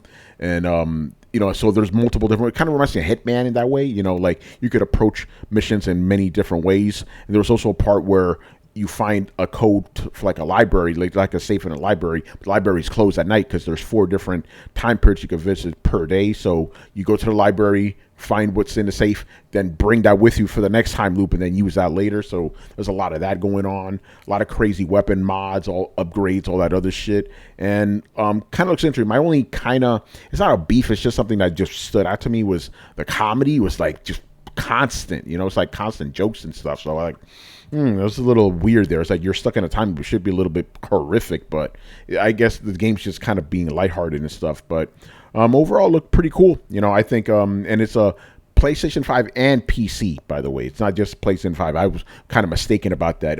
My editor was like, "Is this on PC?" I'm like, I guess it is, because during the event they didn't tell us that at all. But yeah, it's also coming to PC. But yeah, if you guys have any questions, actually, Brett, I'll go to you. You have any questions about this game? Because you're the most hyped for this one. So, like, enemies stay in the same location. It's kind of a Dark Souls kind of deal, right? Yes, yeah. Like, for example, the example the guy said, if you come across a cowardly enemy that always goes behind crates when you come shooting, he will always do that no matter what. Like, and the levels are not randomized. There's always the same level, same enemies. Nothing changes. It sounds a little boring or maybe a little off. What do you mean? Sorry, I had to go through a very squeaky door. Yeah. Just the idea of like, so the enemies always react the same. So like it just becomes probably pretty repetitive. And the answer is kind of no. I watched a movie last night that was mediocre called Boss Level, and it was about a guy who was stuck in a desert. Yeah, that's pretty good. Actually thinking about this game. And the movie actually expresses, it's a little different than some other things, and it expresses, like, he just kind of embraces it and says, like, yeah, I know where this guy's head is going to be at this point. So if I just fire a shot there, boom. And so he just like ends up basically dancing his way through, a hailstorm of minigun fire and machetes. And that's kind of the cool thing. It almost feels like you're trying to learn a trick on like Tony Hawk or something like that. And you pull it off. It has the same appeal as a speed run. There's this weird sense of catharsis that comes from knowing how things are going to react and predicting them. It makes you feel omnipotent, and it's a very cool mechanic that I don't think gets exploited a lot. Walking through a level and seeing a bad guy, you're like, oh, that motherfucker, come here, I can kill that guy. It's very different than in Dark Souls, where you're like, all right, I'm come up on these motherfuckers, I'm gonna show them what's up. There's just a really neat catharsis to that. So it sounds way less appealing in talking about it than it ends up being in practice, which is what I see inherently wrong with these kinds of games. It's like talking to somebody about a time travel movie, right? Like, you can't really express how good it is without ruining it, because you kind of have to have that little bit of a mind warp going on. I've talked to the Ends of the Earth about Singularity. I think it's a really good story. I think it's a really good game. It's got certain elements of time travel that you don't get unless you play it. I don't know how to put it other than that. So, yeah, I'm looking forward to just like this fucking death gauntlet where I know where people are going to be and what they're going to do. I like the fact that, from what I've heard, a player can control another assassin that's trying to shoot out. So there is a sense of chaos amongst all this repeating order. Yeah, that's Juliana. You could actually play as her. She could either be controlled by an AI or another person, and yeah, that changes up the game considerably, as you can imagine. The developers, they specifically said they'll talk more about her later, so I can't go to too many details because I don't know them. I just know it's another player controller and potentially fuck up another player's game. And from what I've talked to you about, like when you unlock a shortcut, does it stay unlocked? Yes. See, so there is definitely or rather the means for you to unlock it will remain with you. Like, for example, if there's a locked door, if you know the code, you'll always have that code no matter what. Yeah, and that's knowing the code. Like, a code is a great way to make it so, like, yeah, your character doesn't carry things, but you carry things with you. Yeah. So it is all about making it to the next point, and so a lot of that fear of losing everything is kind of abated, and also that frustration of losing everything is kind of abated. Like, I feel like in any roguelike type game, even though this is supposed to not be a roguelike, it kind of feels like one. It kind of feels like one, but the developers very, like, they repeat that over and over, like, this is not a roguelike, this is not a roguelike, it's not a roguelike. And I'm sure it's because there's something that sets it apart from roguelikes, but it still has a lot of similar elements. And I feel like any one of those games, like the beauty about Dark Souls is you can corpse drag your way through it. You can beat it and just be like, that was a gauntlet of nightmares. But even as you corpse drag your way through it, you'll find you're getting better.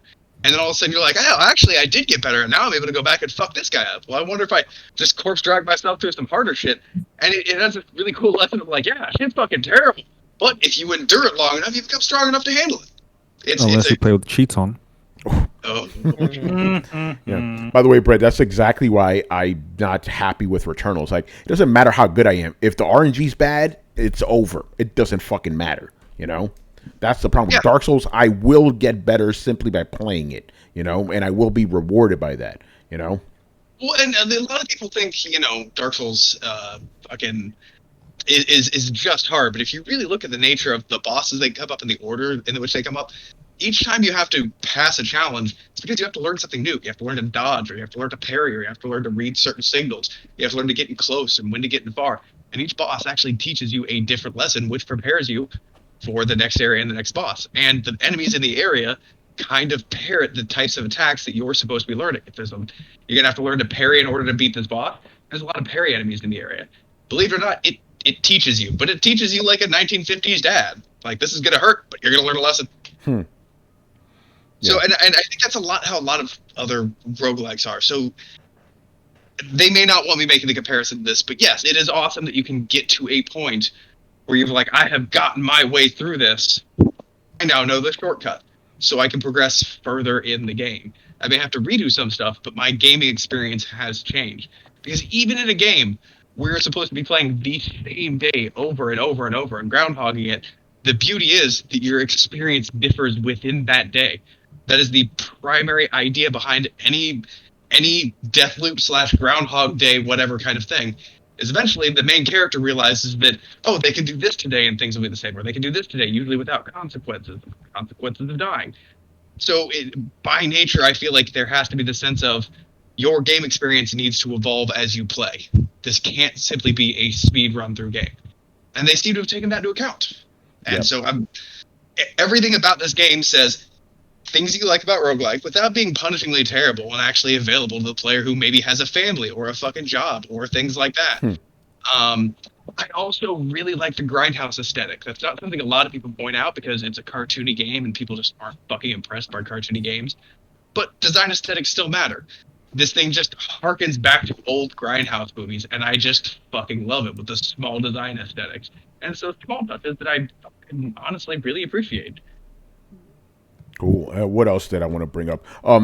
But yeah, I mean, that whole aesthetic is cool. You know, it didn't stick out too much to me, but I thought it was cool. Very James Bondish with the music in it too. Like, I don't know if they played the song for you guys. It sounds like fucking Snake Eater. like this is Deathloop. You know, it's like, okay, I see what's going on here. But no, the game, the way it kind of like, oh, I'm going through this mission, I'm learning stuff. It really reminds me of Hitman, because Hitman encourages that shit. It's like you play once and you gain a bunch of things that you didn't have in the previous run, during that run, so you can come back to the same run again and do things a little bit differently. So very much like Hitman. And the thing is, a lot of games in general, like almost every game on Earth is built like that. It's like you die, you come back, and everything's the same again. You got to just get better at it. But this one, obviously, their character's like, oh shit, I'm reliving the same day. What can I do differently now?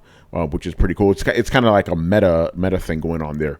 But yeah, it's like Hitman. The more I think about it, I guess really like the recent Hitman game specifically, which is kind of cool. Also, the weapons are cool. One of my favorite ones, I forgot the name of it, but basically it links all the enemies together. So if you shoot one enemy in the head, all their heads pop off at the same time if they're all linked together, which is pretty sweet. And Brett, your favorite telekinesis powers, lift motherfuckers up and throw them. They got that in there, Wait. What?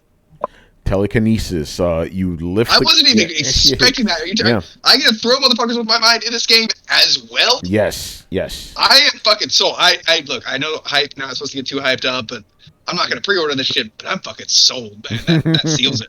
There you go. Yeah, telekinesis, man. So they got that, and a bunch of other things that they promise will be even cooler. So we'll see about that. Hey, Tony. Yeah. Guess which class I'm playing in Mass Effect? You said Vanguard, didn't you? Nope. Biotic.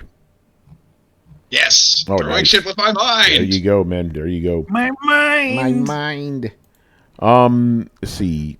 It's GZ there says it reminds him of Edge of Tomorrow. Yeah. You can see that. Yeah. Same basic kind of plot structure. Yeah. Yeah. Are they releasing a physical version? No. Oh wait, what are you talking? Oh, that's something else. Oh, we're not getting any question about Deathloop. One thing I'm slightly worried with this game, and this may be a non-thing because I'm just basing this opinion off of the idiots on Twitter.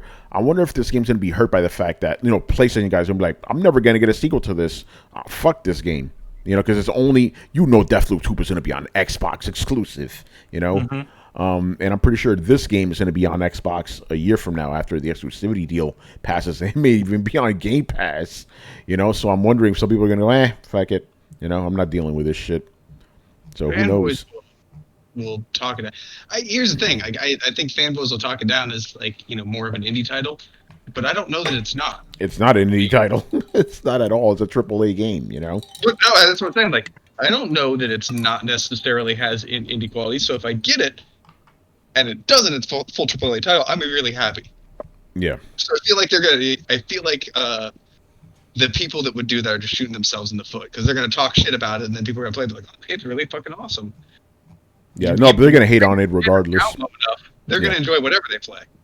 Yeah, no, but they're not going to even touch it anyway, just to save face, because they must remain loyal, It's fucking stupid. Because you're going to go up against another assassin. Hold on, let me see. What's this question here? Because you're going against another assassin, is it 2-player? Yes and no, because you can have 2 players in there, but it's not like a 2-player game, if that's what you mean, And if, you kill the other assassin, that's it. And then if they kill you, you got to do the loop again, Is there a split screen out of interest? No. Okay. Yeah, split screen. That's I'm done thinking, do games even have split screen anymore? Some do, but it's very, very rare. Yeah. Like the Call of Duty games tend to have split screen somehow. Yeah, but the thing is, in this game, split screen would ruin it because you're like, oh, I'm going to look at the other person's screen to see where they're going to kill me from. That was always the case with all of them, like 007, all of them. You could always see the other person if you knew where they were. Yeah. So it would hurt the experience if you had split screen in this. Not a co-op game. This is PvP.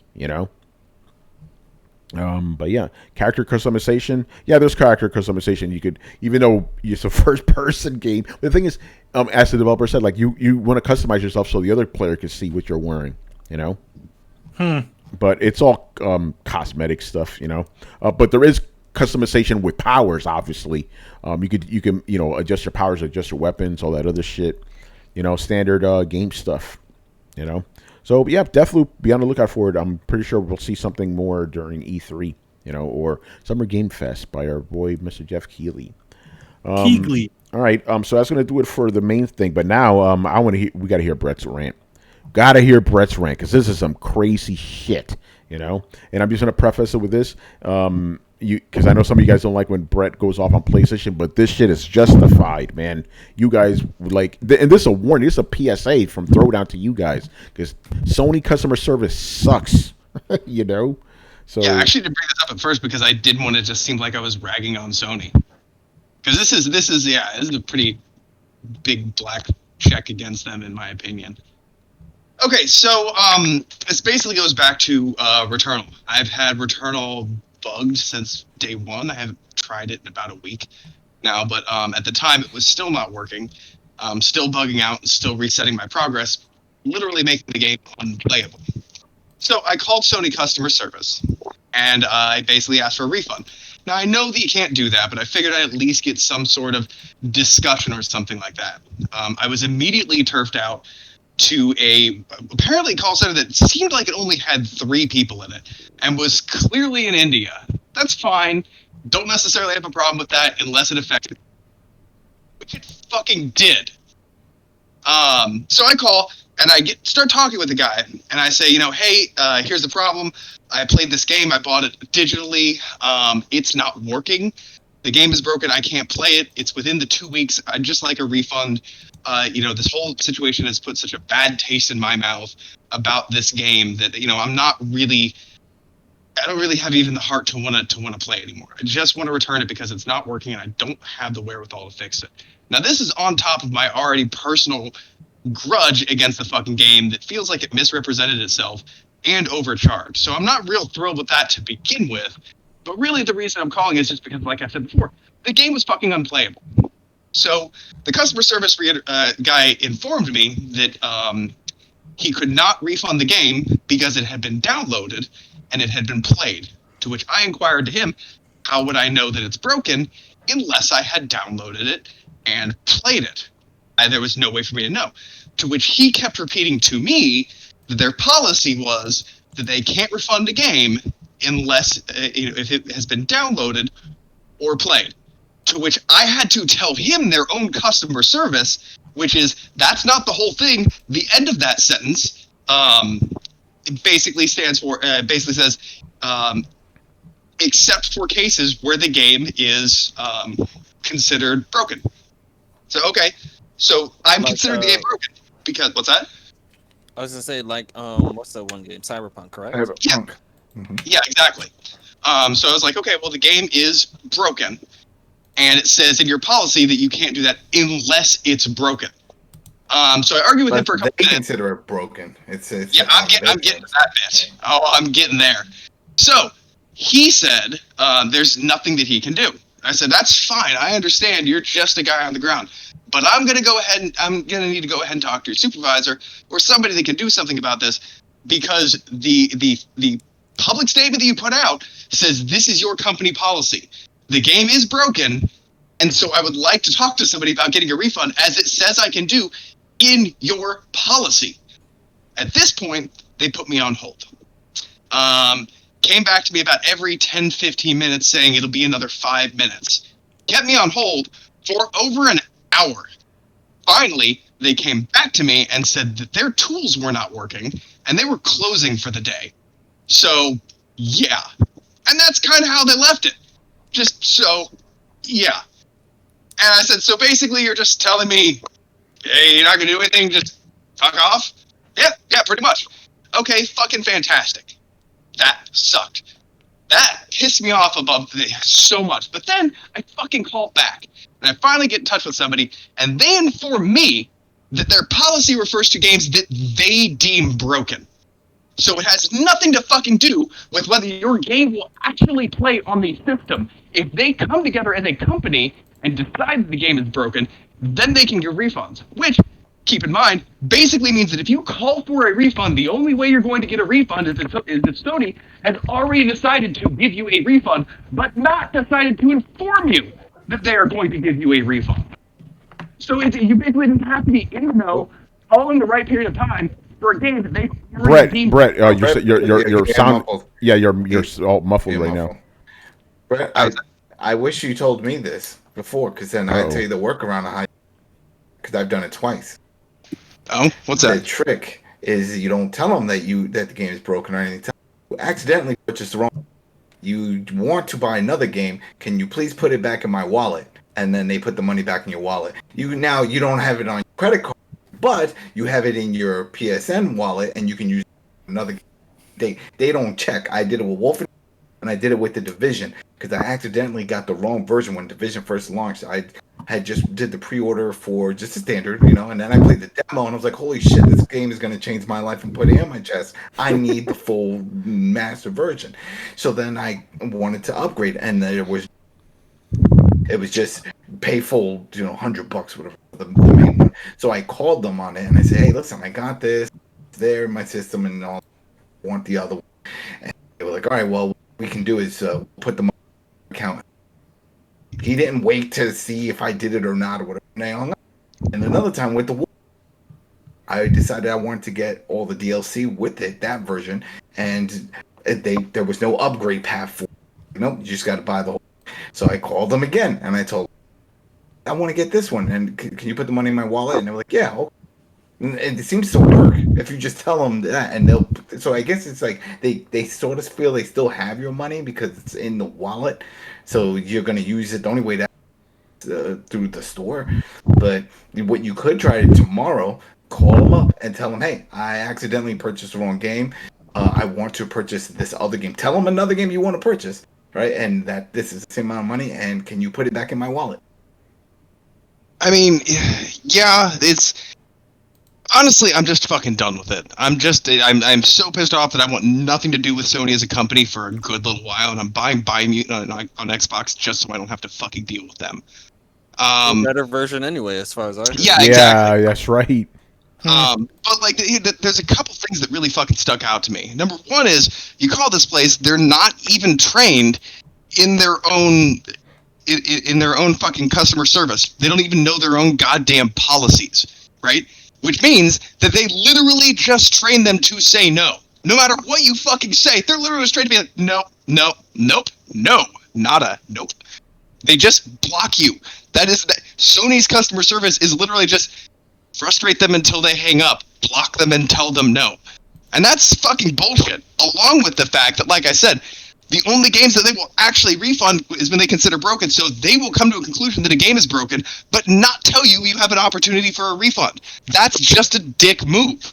All of that is not just regular dick move, but epic predatory level dick move. You have to absolutely fucking hate your customer base to put them through that shit. You see it whenever we purchase any of these games digitally. At the bottom it says final. That's a dick move there. It's like, hey, button, that's it. Yours. Even if you pre-order, that's too bad. It's all yours. Done. That sucks. Well, and I understand if this policy used to be like, you fucking go to Walmart, you buy a disc, you open it. Yeah, they can't fucking take it back. This is a goddamn digital edition. I didn't take it out of anybody's hand. It's not going to be, have to be returned and then repackaged or just unsold. It's a digital fucking item. You have no reason not to do that. You lose literally nothing, especially if you put the money back in the wallet, like Adam said. You lose literally nothing. But you went to the extent to set these stupid policies and then train a fucking staff just to be dicks. That is, honestly, it frustrates me that I support this company when this kind of shit happens, because it just feels like they're just wallowing in my own goddamn misery. And I know it's not malevolence, but it is a complete apathy that just frustrates me to my fucking core. So, in summary, when you guys hear me bitch about PlayStation, it's because of shit like this. It's because there's been an unending torrent of shit like this for the last 2 fucking decades. And I still buy the system because I still like the games. And I still like my friends who all play on the system. But god damn, does it leave a bad taste in my mouth. And sometimes I just gotta say some shit about it. What really sucks then is if you look it up online and you see all the people out in Brian's part of the world where they have. And say that again, Adam. You cut out. By the way, we got to do something about your mic there, Adam. I don't know what I don't know. I only cut out when I'm on Discord, because when I do the podcast for I Am Negan, I don't ever cut out. So turn. I suggest you turn off the sensitivity on your microphone. Just like me, I would always cut out before. So all I do is just keep it on permanently. It's Well, the mic is always on. No, but what happens is that Discord senses whenever you speak, and that's when it reactivates itself. Yeah, voice activation. Yeah. All right, so I gotta say I didn't turn that on. I don't know, maybe when I did an update or something, but. So here's what I'll mention with this whole Brett fiasco. My 3 cents. I do agree with all the bullshit with Brett, like of all the bullshit they're doing. The one thing that I would kind of push back, I don't know if it's pushing back, it's just kind of like more of a correction, is that Sony refunding you isn't really, going against Sony's, bottom dollar. You're not getting rid of their money, but I think what you are sort of getting rid of is the money from the publisher who made this game, whether it's justified or not. Whether they made a broken game or not, that's another story. But thank you for reminding me. I forgot a whole part of this. Oh. I got stuck arguing with this guy for 20 minutes. Him telling me that if I had the problem with the game, I needed to seek a refund with the publisher. To which I told him he was the publisher. To which he told me I have to take it up with the publisher. And finally, I told him I made him Google who published the game. Is it still cutting? Still cutting? No, you're all right now. Just talk a little bit. All right, I turned that off. Whatever that option that was on there. Yep, there you go. Weird. I don't know. That was weird. Yeah. By the way, I got a quick related story. I was listening to a little bit of Colin Moriarty's show, right? And Colin Moriarty, his co-host Chris, right? Brett, listen, it's almost like yours, man. So his PS5 was fucked up, right? So he called up Sony because he bought it from Sony, right? He's like, hey, can I get a I want a refund. This shit is fucked up. Like, all right, like try to send it back to where you bought it from. It's like, I bought it from you guys. I bought it from Sony. He's like, oh, you bought it from us? Thank you. And they hung up on him. Oh man! Like, damn. Right. Thanks. This shit is crazy, man. I have a question. Yeah. Has anybody ever had good customer service? I've only had it once. I just said a few times I've had it with them where they actually. To be honest, there was one time I fucked up. I bought. I forgot what it was, but it was there were two different versions of a Ratchet and Clank game. Kind of funny. And I bought the wrong one. I'm like, fuck. So I think it was all through emails and shit, and they gave me a refund, and I bought the right one. But it was the same thing. Adam was like, I bought the wrong one. I wanted to buy this one. So it was the same deal. Yeah, it's just the wording. I think for other people, they should understand it too. If the game sucks and this and that, don't tell them that because we already know don't do that. Is to say no, like what happened with Brett. You tell them the workaround that you want it. It's like in the arcade. It's like, hey, I don't want a full refund. This game broke. Whatever. Just give me. Yeah, you got to lie. You just got to say, hey, listen, I wanted, I don't know, this other game, whatever the equal of the price. It's like, can you put it in my wallet so I can just buy that one? And that's it. They'll be like, well, we still have his money, right? Yeah, we still. All right, fucking yeah, put it in. And that's it.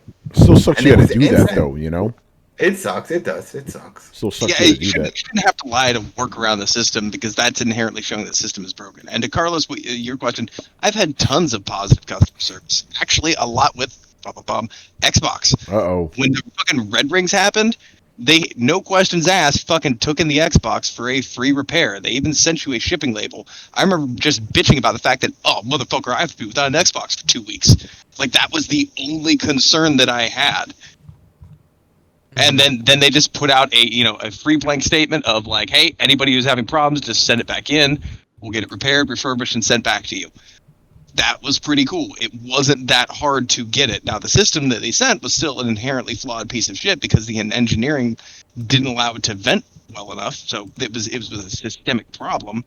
But in terms of the customer service, yeah, fine. I had great customer service in Nebraska Furniture Mart. I've had my Sony TV had to be worked on 3 times. Apparently they have different batches that they sell from different retailers. So those of you who want to buy shit on Amazon, just know that's the batches that nobody else really wants, apparently. But I mean, and that happened today. What I told you, Carlos, with my wife, with the whole porch pirate and all that shit. She called up Amazon. Yeah, where they stole the fucking package, and she called them up and she told them, and they saw that it said it was delivered. We didn't have it, and yeah, they just credited her card. They just said, no, you're right. Amazon, I think has the best fucking customer service because they fucking don't give a shit. They're like, they stole your package, it got lost, it was broken. Here's your money, 2 seconds. That's it. And you know what she said? She said, if it turns up, keep the package. If it comes back and something happens, you can keep it. You don't have to send it back. So. Fucking Bezos is spending $500 million on a fucking super yacht. That motherfucker doesn't care. But anyways, so Brett. Uh-oh. So I think I agree. Like if you get a broken game, like you're supposed to be able to get a refund. I'm just wondering, did you get a refund for Fallout 76? No, because I still play it. It's a great game now. So wait, so what's wrong? What, the Biomutant game is broken? Like it doesn't. This is Returnal. No. Check it out. So this is confirmed, by the way. I am playing Biomutant, but I can't tell you about it yet. But on Xbox, it's 4K 60, and on PlayStation 1080p. At most 1080p 60. I think we found out about that news today, though. I passed on that one too. Yeah, we found out about that news today. Yeah. Did you see the tweets? Well, no, I didn't see the tweets, Brian. Are they glorious? Apparently they had to like turn it down because of technical difficulties. Oh, I'm just running on Coinbase or what the fuck? Yo, man, running on Robinhood engine. You know, running on fucking Life of Black Tiger engine. You know. Listen, did they call Mark Cerny? Did anybody ask him about this? That shit I don't understand. Like, wait, how the fuck is a 1080p on a PlayStation 5? No, I realize it's a PS4 game, but Jesus, you know? Yeah, well, that's all the more reason. Think you can't upscale a PS4 game? I don't know, man. I guess I didn't bother with a PS4 Pro version, you know? I feel lucky that I haven't messed with fucking Sony customer service. Seems like a fucking pain. I mean, I've heard stories, bro. It's like Brett's, they're bad, you know. I could have, because I still haven't gotten my refund for fucking Cyberpunk. Oh. But I just haven't asked for it. Like, well, that's your fault then, motherfucker. No. Well, remember, like there was a link. Remember, there was a link that they gave you. It's like, oh, click on this link for the refund, and it's like, okay, I clicked the link. Am I supposed to get the refund? Oh, I don't know. I didn't really dig. Go ahead, Chris. Just one anecdotal thing is, so I was having Joy-Con drift. It was really bad. Oh. So, when Kristen went on Nintendo's site and she filled out the form, and they just sent us the label. We mailed back the Joy-Cons. I didn't expect them back for like months. I didn't know when they were going to fix it. They didn't say nothing. A couple weeks later, I get a package around like United Radio or something. I guess they're handling the repairs. A new pair of Joy-Cons. Nice. Just like that. Nintendo. No questions asked. So Chris, when those broke, did you send them back again or? No, they just got them. This just happened. No, I know, but then they're gonna break again because they just keep fucking breaking. I mean, we all go through a bunch of those Joy-Cons. Oh, I guess I'll do it again. Go back on the site, get a UPS label, send it back, fill out the form. Man, I'm telling you, if they're in denial that the shit doesn't exist, then that problem is gonna be consistent. Yeah. By the way, I could vouch for the Amazon. They don't give a fuck. Like, here's your money. Like, no question. Here's your money. You know. But don't you guys think there's a clear difference between somebody who's incompetent and somebody who's just clearly apathetic? Yeah, it's just like I've dealt with policy, man. Customer service before. I very rarely, almost never, have had to deal with customer service that was intentionally bad. And I should throw in, they received a class action lawsuit for this in Australia, which is why UK and Australia have different refund restrictions than the US does. Oh shit. Oh, that's what I was saying before the thing cut off. Yeah, over in England, they have that button where they, for all their digital games, they can get a refund. Brian, you've probably used it or you've seen it on your PlayStation. I've not bought enough PlayStation games. Never bought one. Digital. But man, because I forgot what it was. It was something. And I remember seeing it on YouTube and seeing these people, and I was like, oh yeah, because there's through the laws. The law said that they're entitled for any kind of digital purchase to get a refund. So by law, they have to have that option on there. So it was on there for the Xbox and it was on there for the PlayStation. It was, and I was like, shit, I wish I had that. They don't argue with anything. You wouldn't have to call anybody. You just go to where you purchased or purchase history. You click on the game, and then you'll see on the bottom where it just says refund, and you click it, and then it says within like a few business days you'll have the money back. Brian's like, real quick. Brian's like, yeah, I buy games like for $5 3 years after they came out. If this shit's broken, this shit's my fucking fault. You know, pretty much. Adam. Yeah, that's not a law that happens to affect Sony. That was law enacted because of Sony. We need that shit here. When I talk about the backup preferred service, like, it's not anecdotal from a few people you've heard here and there. It's not just my personal experience. They motherfucking got sued by thousands of people. Bullshit. Yeah. But for some reason, and this is the part that again pisses me off, since I'm on the fucking rant, may as well let it go. When they decided to change it because it was deemed borderline illegal, they didn't change it everywhere, just the places they fucking had to. Oh yeah, sure. Yeah, they're not forced to change it here in the States. Yeah, and so they didn't. That right there shows like, yeah, we'll do what we can get away with. And fan service is nice every once in a while and everything like that. Like, I don't need the companies to fucking pander to me. Just don't act like you actively hate us. Yeah. All right, that's gonna do it for us, people. Rico, man, I want to thank you for being on today. Brett, you got to show with that breathing, bro. People in the chat are like, "Yo, what's up with that breathing?" He's mad. He's mad. He's getting hot, man. He's getting hot. If I pull the microphone away, you can't fucking hear me. If you put it too close, it sounds like a creeper. I don't know what the fuck to do. Yeah, don't worry, I got you after this. He's gonna pull a romper stomper on his fucking. No, it's the passion. It's the passion. It's the passion. Riku, man, where can people find you, man? Riku-san1 on Twitter and basically everything. Follow your boy. I'm ready for Riku to say something. You were supposed to say the manga guy. You're supposed to do what? What's going on? He's not the manga guy. No, he's not the manga guy. What? He's not anymore. No, that was the other guy. That was the other guy, man. Ray. Yeah. He's now the manga fraud, though. So why is everybody always saying it with the Riku? No, because of Otanime. Because of Otanime, we were on that show, and Ray was on there. That was always his call sign, you know. But Riku calls him the manga fraud, though. That's what Riku calls fraud now. Man, you don't read. He even denies that he said it. Yeah. All right, man, you have anything to plug? Well, the usual things. Excellence is real. It's coming. Also, thanks for the Kickstarter and all that stuff. Just finished a thing for DC that just got revealed. We're Static #1 is going to be coming real soon. Me and Kari did an alternate cover for that, and we are going to be doing covers for the foreseeable future for Static. So yeah, so we have we just handed in a few covers, so that's good, great right now. Let's see. Yeah, a couple of other things that I can't talk about, but yeah, there's lots of stuff. And Manny, I was gonna say, I see some boxes back there. Oh, there's these wonderful little boxes right here. What these are is possible unboxing videos. This right here, what you see is the Sega consoles collection. They're like a 1/12 scale versions of consoles. So in other words, you see, for those of you see my little Iron Man here, they're pretty much the size that fits 6-inch figures. So that's game related. So do an unboxing.